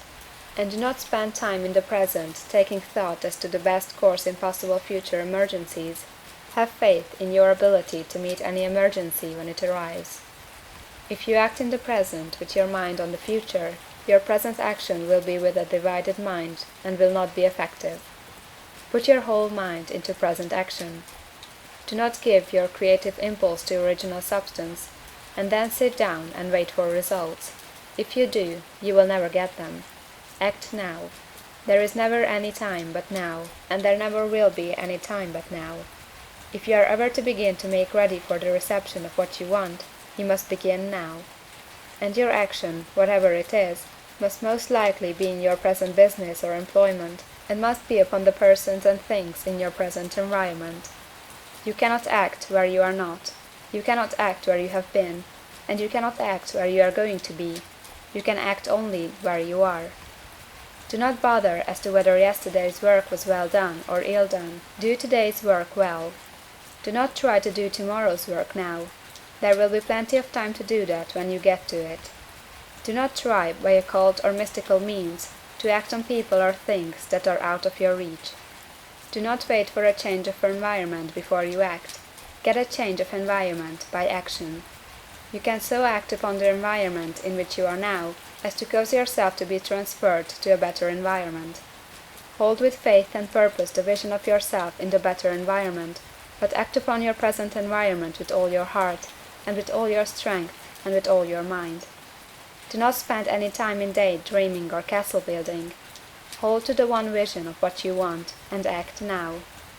Do not cast about seeking some new thing to do, or some strange, unusual, or remarkable action to perform as a first step toward getting rich. It is probable that your actions, at least for some time to come, will be those you have been performing for some time past. But you are to begin now to perform these actions in a certain way, which will surely make you rich. If you are engaged in some business, and feel that it is not the right one for you, do not wait until you get into the right business before you begin to act. Do not feel discouraged, or sit down and lament because you are misplaced. No man was ever so misplaced but that he could not find the right place, and no man ever became so involved in the wrong business but that he could get into the right business. Hold the vision of yourself in the right business, with the purpose to get into it, and the faith that you will get into it, and are getting into it. But act in your present business. Use your present business as the means of getting a better one, and use your present environment as the means of getting into a better one. Your vision of the right business, if held with faith and purpose, will cause the Supreme to move the right business toward you, and your action, if performed in the certain way, will cause you to move toward the business. If you are an employee or wage earner, and feel that you must change places in order to get what you want, do not project your thought into space and rely upon it to get you another job. It will probably fail to do so. Hold a vision of yourself in the job you want, while you act with faith and purpose on the job you have, and you will certainly get the job you want. Your vision and faith will set the creative force in motion to bring it toward you, and your action will cause the forces in your own environment to move you toward the place you want. In closing this chapter, we will add another statement to our syllabus. There is a thinking stuff from which all things are made, and which, in its original state, permeates, penetrates, and fills the interspaces of the universe. A thought, in this substance, produces the thing that is imaged by the thought. Man can form things in his thought, and, by impressing his thought upon formless substance, can cause the thing he thinks about to be created. In order to do this, man must pass from the competitive to the creative mind. He must form a clear mental picture of the thing he wants, and hold this picture in his thoughts, with the fixed purpose to get what he wants, and the unwavering faith that he does get what he wants, closing his mind to all that may tend to shake his purpose, dim his vision, or quench his faith. That he may receive what he wants when it comes, man must act now upon the people and things in his present environment. Chapter 12. Efficient Action. You must use your thought as directed in previous chapters, and begin to do what you can do where you are, and you must do all that you can do where you are. You can advance only by being larger than your present place, and no man is larger than his present place who leaves undone any of the work pertaining to that place. The world is advanced only by those who more than fill their present places. If no man quite filled his present place, you can see that there must be a going backward in everything. Those who do not quite fill their places are dead weight upon society, government, commerce, and industry. They must be carried along by others at a great expense. The progress of the world is retarded only by those who do not fill the places they are holding. They belong to a former age and a lower stage or plane of life, and their tendency is toward degeneration. No society could advance if every man was smaller than his place. Social evolution is guided by the law of physical and mental evolution. In the animal world, evolution is caused by excess of life. When an organism has more life than can be expressed in the functions of its own plane, it develops the organs of a higher plane, and a new species is originated. There never would have been new species had there not been organisms which more than filled their places. The law is exactly the same for you. Your getting rich depends upon your applying this principle to your own affairs. Every day is either a successful day or a day of failure, and it is the successful days which get you what you want. If every day is a failure, you can never get rich, while if every day is a success, you cannot fail to get rich. If there is something that may be done today, and you do not do it, you have failed in so far as that thing is concerned, and the consequences may be more disastrous than you can imagine. You cannot foresee the results of even the most trivial act. You do not know the workings of all the forces that have been set moving in your behalf. Much may be depending on your doing some simple act. It may be the very thing which is to open the door of opportunity to very great possibilities. You can never know all the combinations which Supreme Intelligence is making for you in the world of things and of human affairs. Your neglect or failure to do some small thing may cause a long delay in getting what you want. Do, every day, all that can be done that day. There is, however, a limitation or qualification of the above that you must take into account. You are not to overwork, nor to rush blindly into your business in the effort to do the greatest possible number of things in the shortest possible time. You are not to try to do tomorrow's work today, nor to do a week's work in a day. It is really not the number of things you do, but the efficiency of each separate action that counts. Every act is, in itself, either a success or a failure. Every act is, in itself, either effective or inefficient. Every inefficient act is a failure, and if you spend your life in doing inefficient acts, your whole life will be a failure. The more things you do, the worse is for you, if all your acts are inefficient ones. On the other hand, every efficient act is a success in itself, and if every act of your life is an efficient one, your whole life must be a success. The cause of failure is doing too many things in an inefficient manner, and not doing enough things in an efficient manner. You will see that it is a self-evident proposition that if you do not do any inefficient acts, and if you do a sufficient number of efficient acts, you will become rich. If now it is possible for you to make each act an efficient one, you see again that the getting of riches is reduced to an exact science, like mathematics. The matter turns then on the questions whether you can make each separate act a success in itself, and this you can certainly do. You can make each act a success, because all power is working with you, and all power cannot fail. Power is at your service, and to make each act efficient, you have only to put power into it. Every action is either strong or weak, and when everyone is strong, you are acting in the certain way which will make you rich. Every act can be made strong and efficient by holding your vision while you are doing it, and putting the whole power of your faith and purpose into it. It is at this point that people fail to separate mental power from personal action. They use the power of mind in one place and at one time, and they act in another place and at another time. So their acts are not successful in themselves. Too many of them are inefficient. But if all power goes into every act, no matter how commonplace, every act will be a success in itself. And as in the nature of things, every success opens the way to other successes. Your progress toward what you want, and the progress of what you want toward you, will become increasingly rapid. Remember that successful action is cumulative in its results. Since the desire for more life is inherent in all things, when a man begins to move toward larger life, more things attach themselves to him, and the influence of his desire is multiplied. Do every day all that you can do that day, and do each act in an efficient manner. In saying that you must hold your vision while you are doing each act, however trivial or commonplace, I do not mean to say that it is necessary at all times to see the vision distinctly to all its smallest details. It should be the work of your leisure hours to use your imagination on the details of your vision, and to contemplate them until they are firmly fixed upon memory. If you wish speedy results, spend practically all your spare time in this practice. By continuous contemplation you will get the picture of what you want, even to the smallest details, so firmly fixed upon your mind, and so completely transferred to the mind of formless substance, that in your working hours you need only to mentally refer to the picture to stimulate your faith and purpose, and cause your best effort to be put forth. Contemplate your picture in your leisure hours until your consciousness is so full of that you can grasp it instantly. You will become so enthused in its bright promises that the mere thought of it will call forth the strongest energies of your whole being.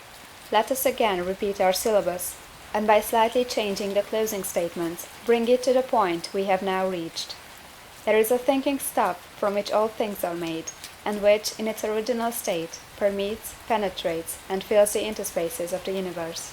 A thought, in this substance, produces the thing that is imaged by the thought. Man can form things in his thought, and, by impressing his thought upon formless substance, can cause the thing he thinks about to be created. In order to do this, man must pass from the competitive to the creative mind.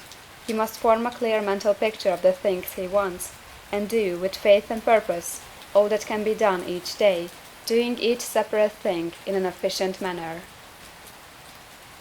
Chapter 13. Getting into the right business. Success in any particular business depends for one thing upon your possessing in a well-developed state the faculties required in that business. Without good musical faculty, no one can succeed as a teacher of music. Without well-developed mechanical faculties, no one can achieve great success in any of the mechanical trades. Without tact and the commercial faculties, no one can succeed in mercantile pursuits. But to possess in a well-developed state the faculties required in your particular vocation does not ensure getting rich. There are musicians who have remarkable talent, and who yet remain poor. There are blacksmiths, carpenters, and so on, who have excellent mechanical ability, but who do not get rich. And there are merchants with good faculties for dealing with men, who nevertheless fail. The different faculties are tools. It is essential to have good tools, but it is also essential that the tools should be used in the right way. One man can take a sharp saw, a square, a good plane, and so on, and build a handsome article of furniture. Another man can take the same tools and set to work to duplicate the article, but his production will be a botch. He does not know how to use good tools in a successful way. The various faculties of your mind are the tools with which you must do the work which is to make you rich.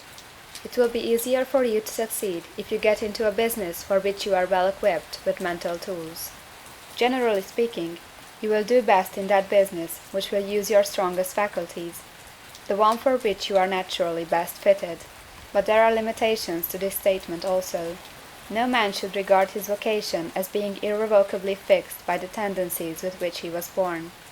You can get rich in any business, for if you have not the right talent, you can develop that talent. It merely means that you will have to make your tools as you go along, instead of confining yourself to the use of those with which you were born. It will be easier for you to succeed in a vocation for which you already have the talents in a well-developed state, but you can succeed in any vocation, for you can develop any rudimentary talent, and there is no talent of which you have not at least the rudiment. You will get rich most easily in point of effort if you do that for which you are best fitted, but you will get rich most satisfactory if you do that which you want to do. Doing what you want to do is life, and there is no real satisfaction in living if we are compelled to be forever doing something which we do not like to do, and can never do what we want to do. And it is certain that you can do what you want to do. The desire to do it is proof that you have within you the power which can do it. Desire is a manifestation of power. The desire to play music is the power which can play music seeking expression and development. The desire to invent mechanical devices is the mechanical talent seeking expression and development.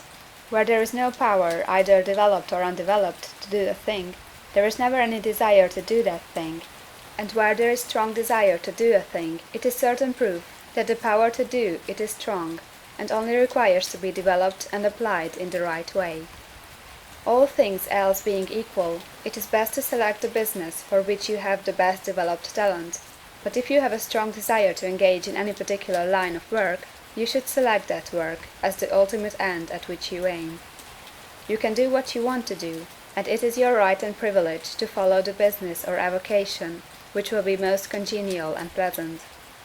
You are not obliged to do what you do not like to do, and you should not do it except as the means to bring you to the doing of the thing you want to do.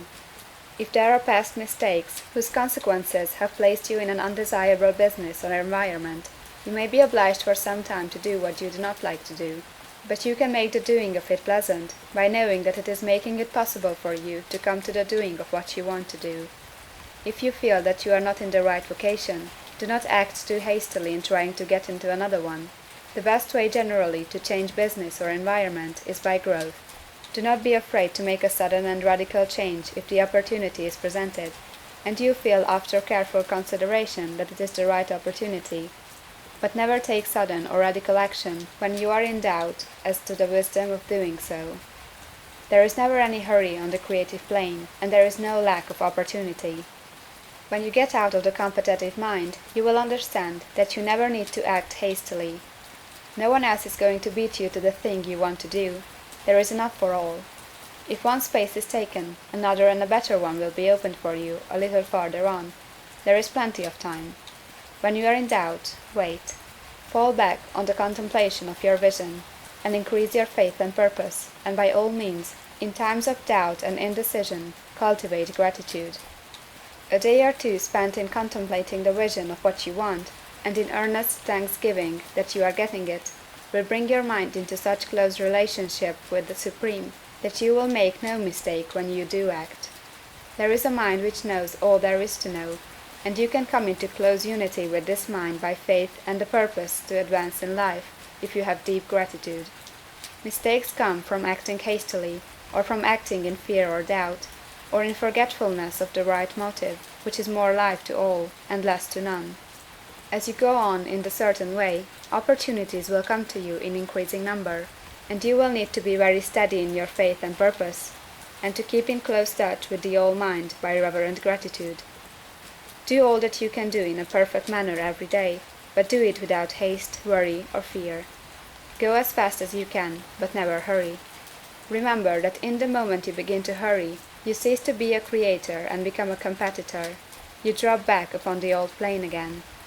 Whenever you find yourself hurrying, call a halt. Fix your attention on the mental image of the thing you want, and begin to give thanks that you are getting it. The exercise of gratitude will never fail to strengthen your faith and renew your purpose. Chapter 14. The Impression of Increase. Whether you charge your vocation or not, your actions for the present must be those pertaining to the business in which you are now engaged. You can get into the business you want by making constructive use of the business you are already established in, by doing your daily work in a certain way. And in so far as your business consists in dealing with other men, whether personally or by letter, the key thought of all your efforts must be to convey their minds the impression of increase. Increase is what all men and all women are seeking. It is the urge of the formless intelligence within them, seeking fuller expression. The desire for increase is inherent in all nature. It is the fundamental impulse of the universe. All human activities are based on the desire for increase. People are seeking more food, more clothes, better shelter, more luxury, more beauty, more knowledge, more pleasure. Increase in something, more life. Every living thing is under this necessity for continuous advancement. Where increase of life ceases, dissolution and death set in at once. Man instinctively knows this, and hence he is forever seeking more. This law of perpetual increase is set forth by Jesus in the parable of the talents. Only those who gain more retain any. From him who hath not shall be taken away even that which he hath. The normal desire for increased wealth is not an evil or a reprehensible thing.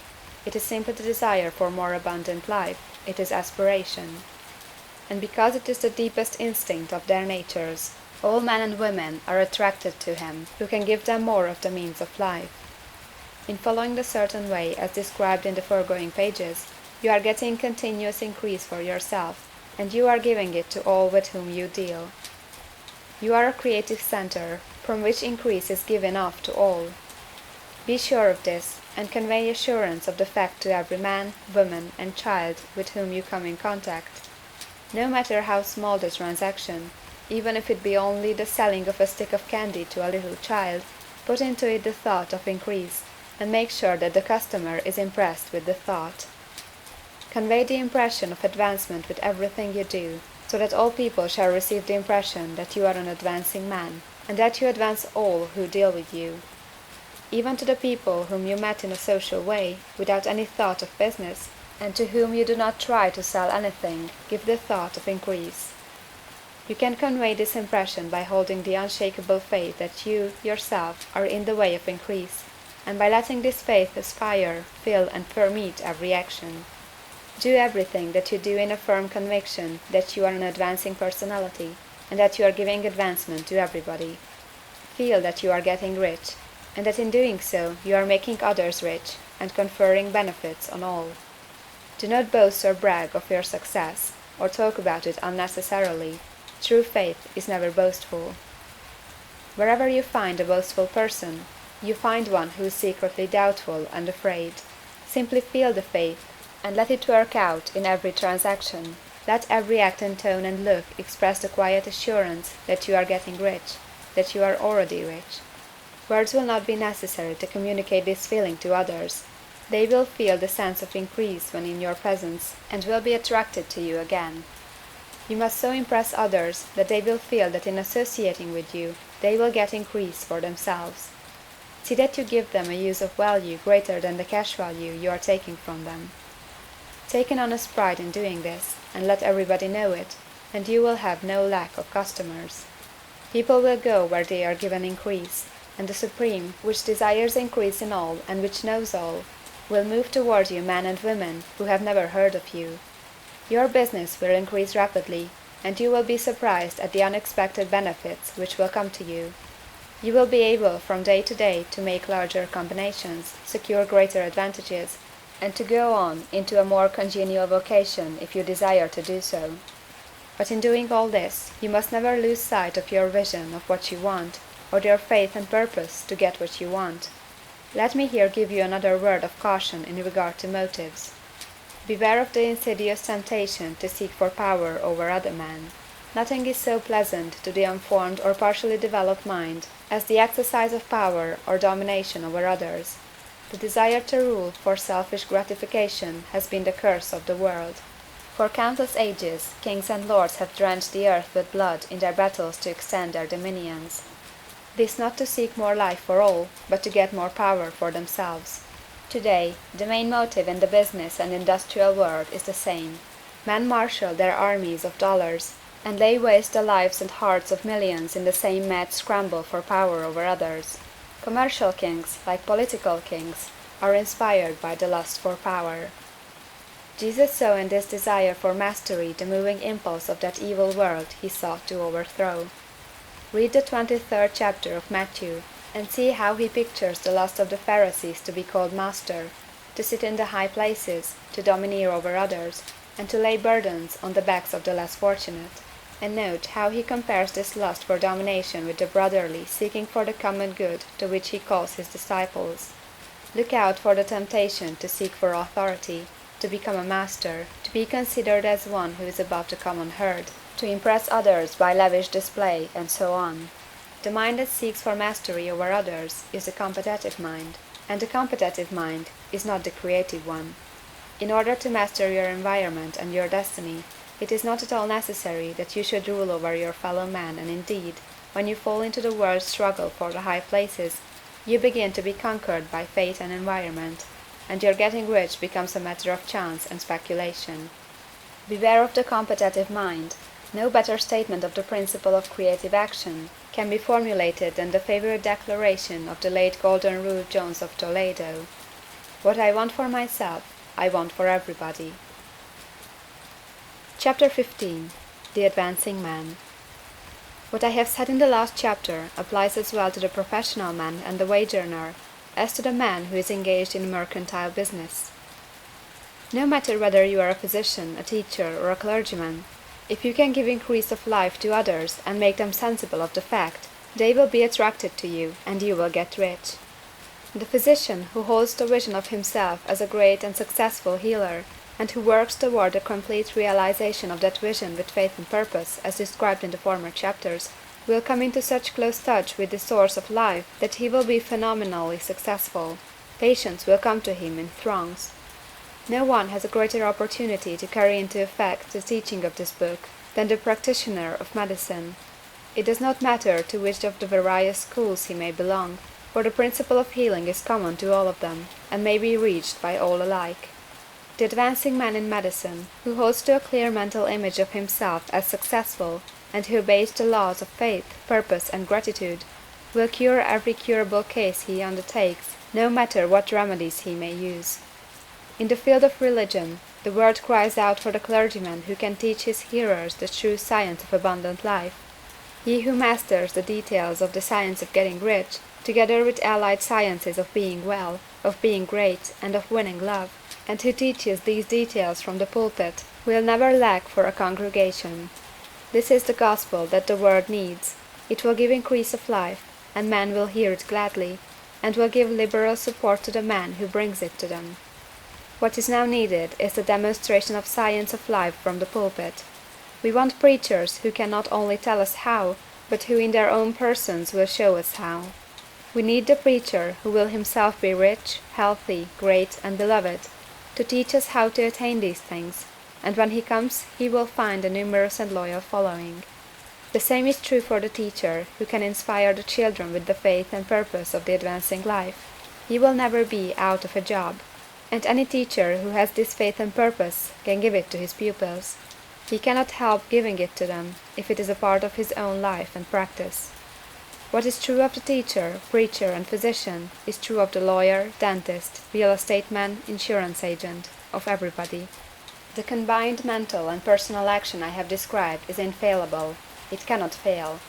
Every man and woman who follows these instructions steadily, perseveringly, and to the letter will get rich. The law of the increase of life is as mathematically certain in its operation as the law of gravitation. Getting rich is an exact science.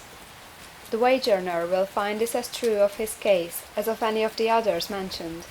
Do not feel that you have no chance to get rich because you are working where there is no visible opportunity for advancement, where wages are small and the cost of living high.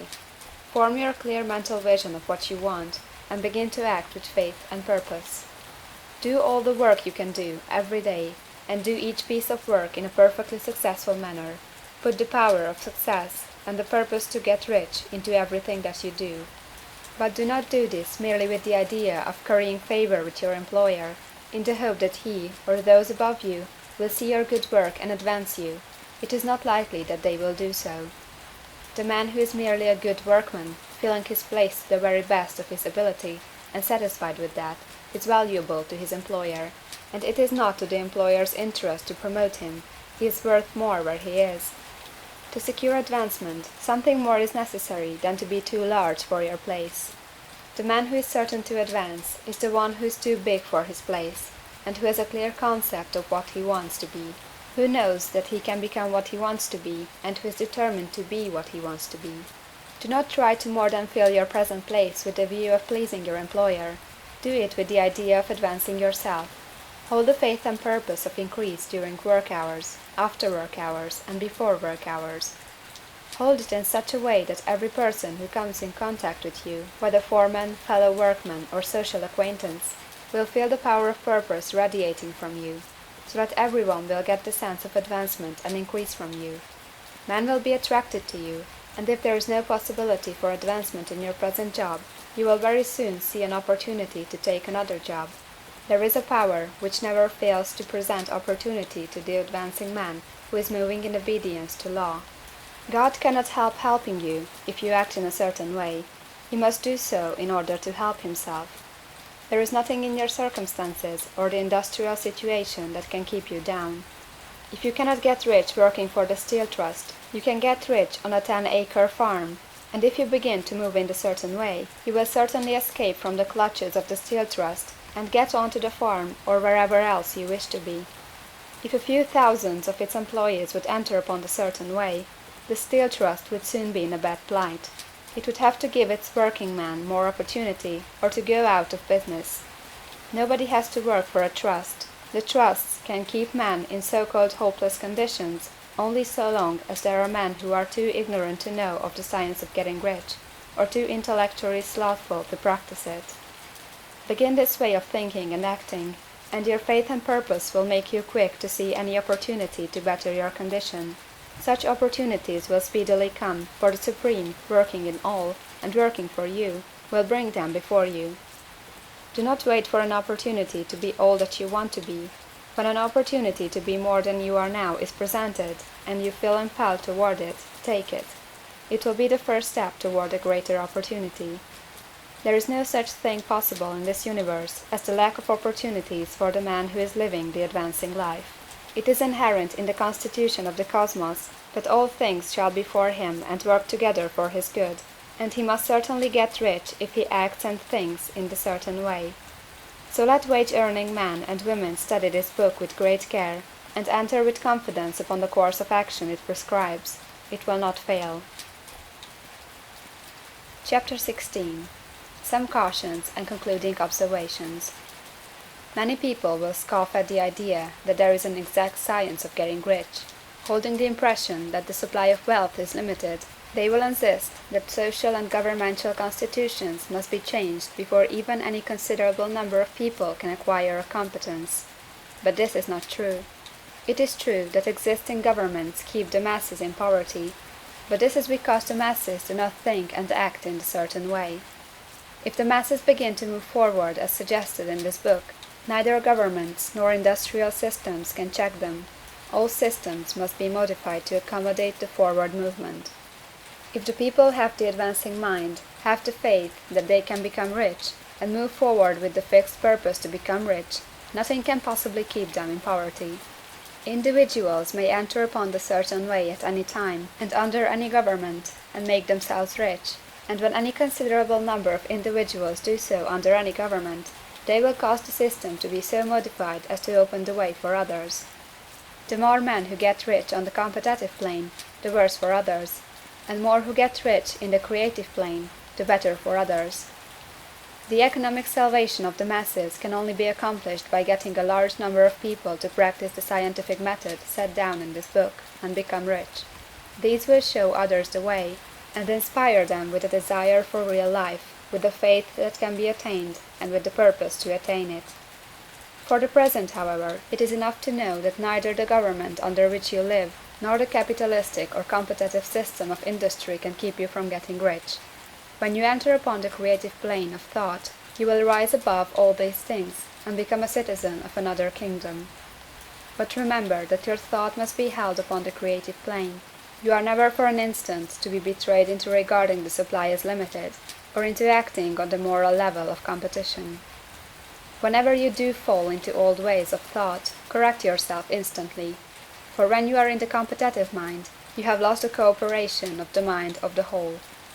Do not spend any time in planning as to how you will meet possible emergencies in the future, except as the necessary policies may affect your actions today. You are concerned with doing today's work in a perfectly successful manner, and not with emergencies which may arise tomorrow. You can attend to them as they come.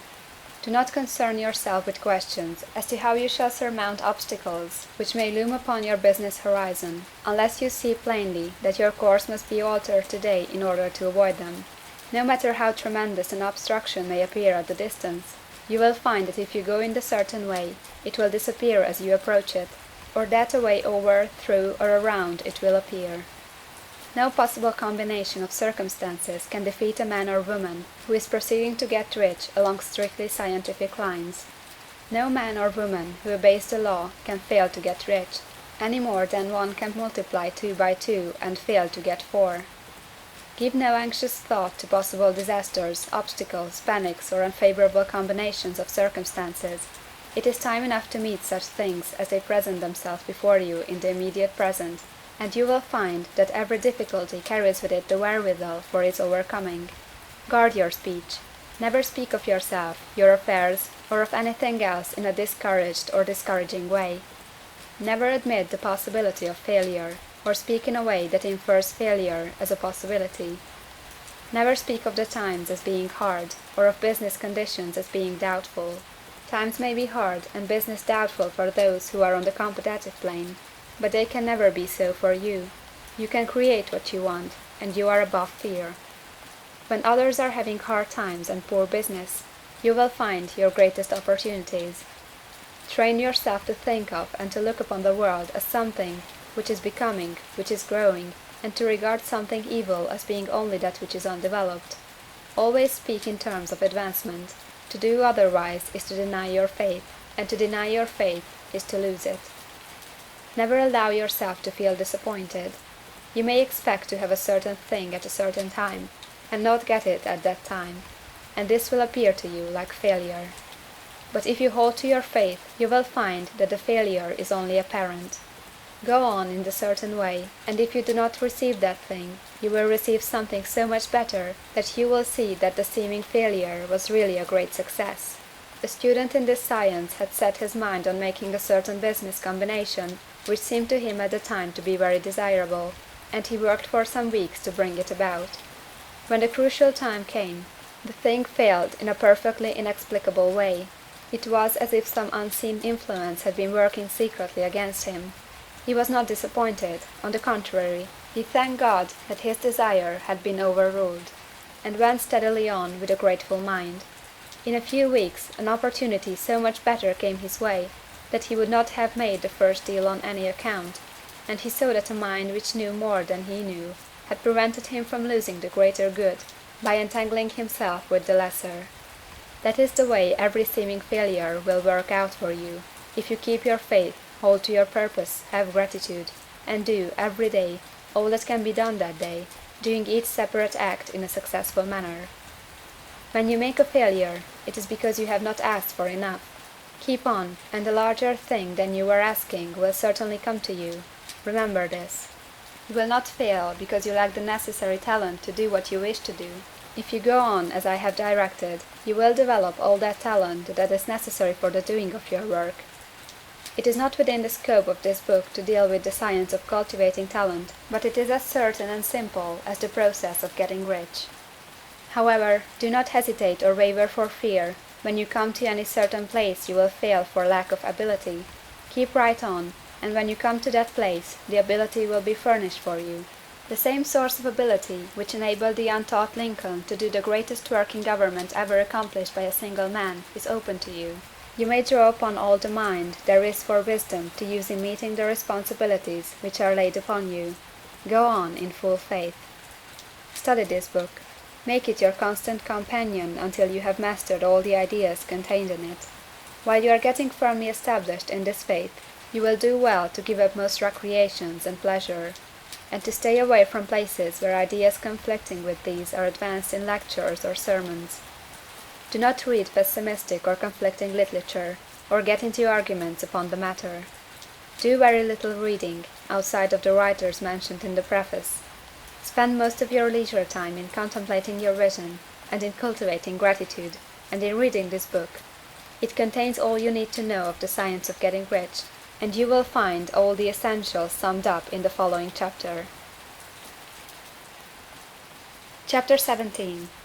Summary of the Science of Getting Rich. There is a thinking stuff from which all things are made, and which, in its original state, permeates, penetrates, and fills the interspaces of the universe. A thought in this substance produces the thing that is imaged by the thought. Man can form things in his thought, and by impressing his thought upon formless substance, can cause the thing he thinks about to be created. In order to do this, man must pass from the competitive to the creative mind, otherwise he cannot be in harmony with the formless intelligence, which is always creative and never competitive in spirit. Man may come into full harmony with the formless substance by entertaining a lively and sincere gratitude for the blessings it bestows upon him. Gratitude unifies the mind of man with the intelligence of substance, so that man's thoughts are received by the formless.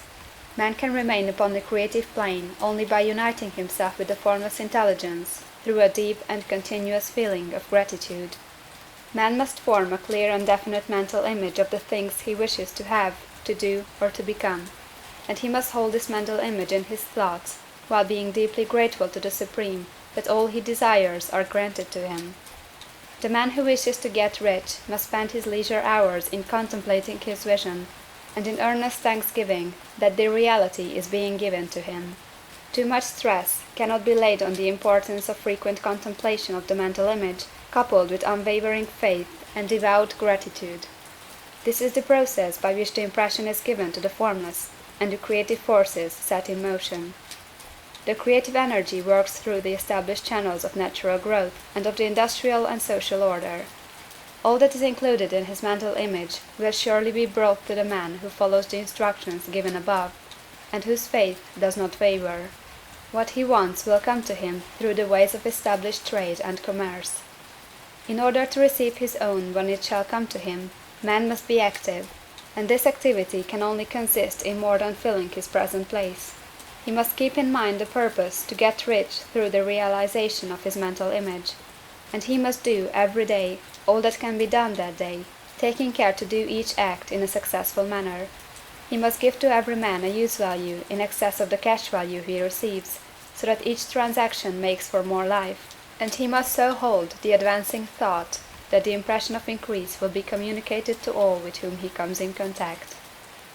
The men and women who practice the foregoing instructions will certainly get rich, and the riches they receive will be in exact proportion to the definiteness of their vision, the fixity of their purpose, the steadiness of their faith, and the depth of their gratitude. End of chapter 17, and end of the Science of Getting Rich, by Valence D. Wattles.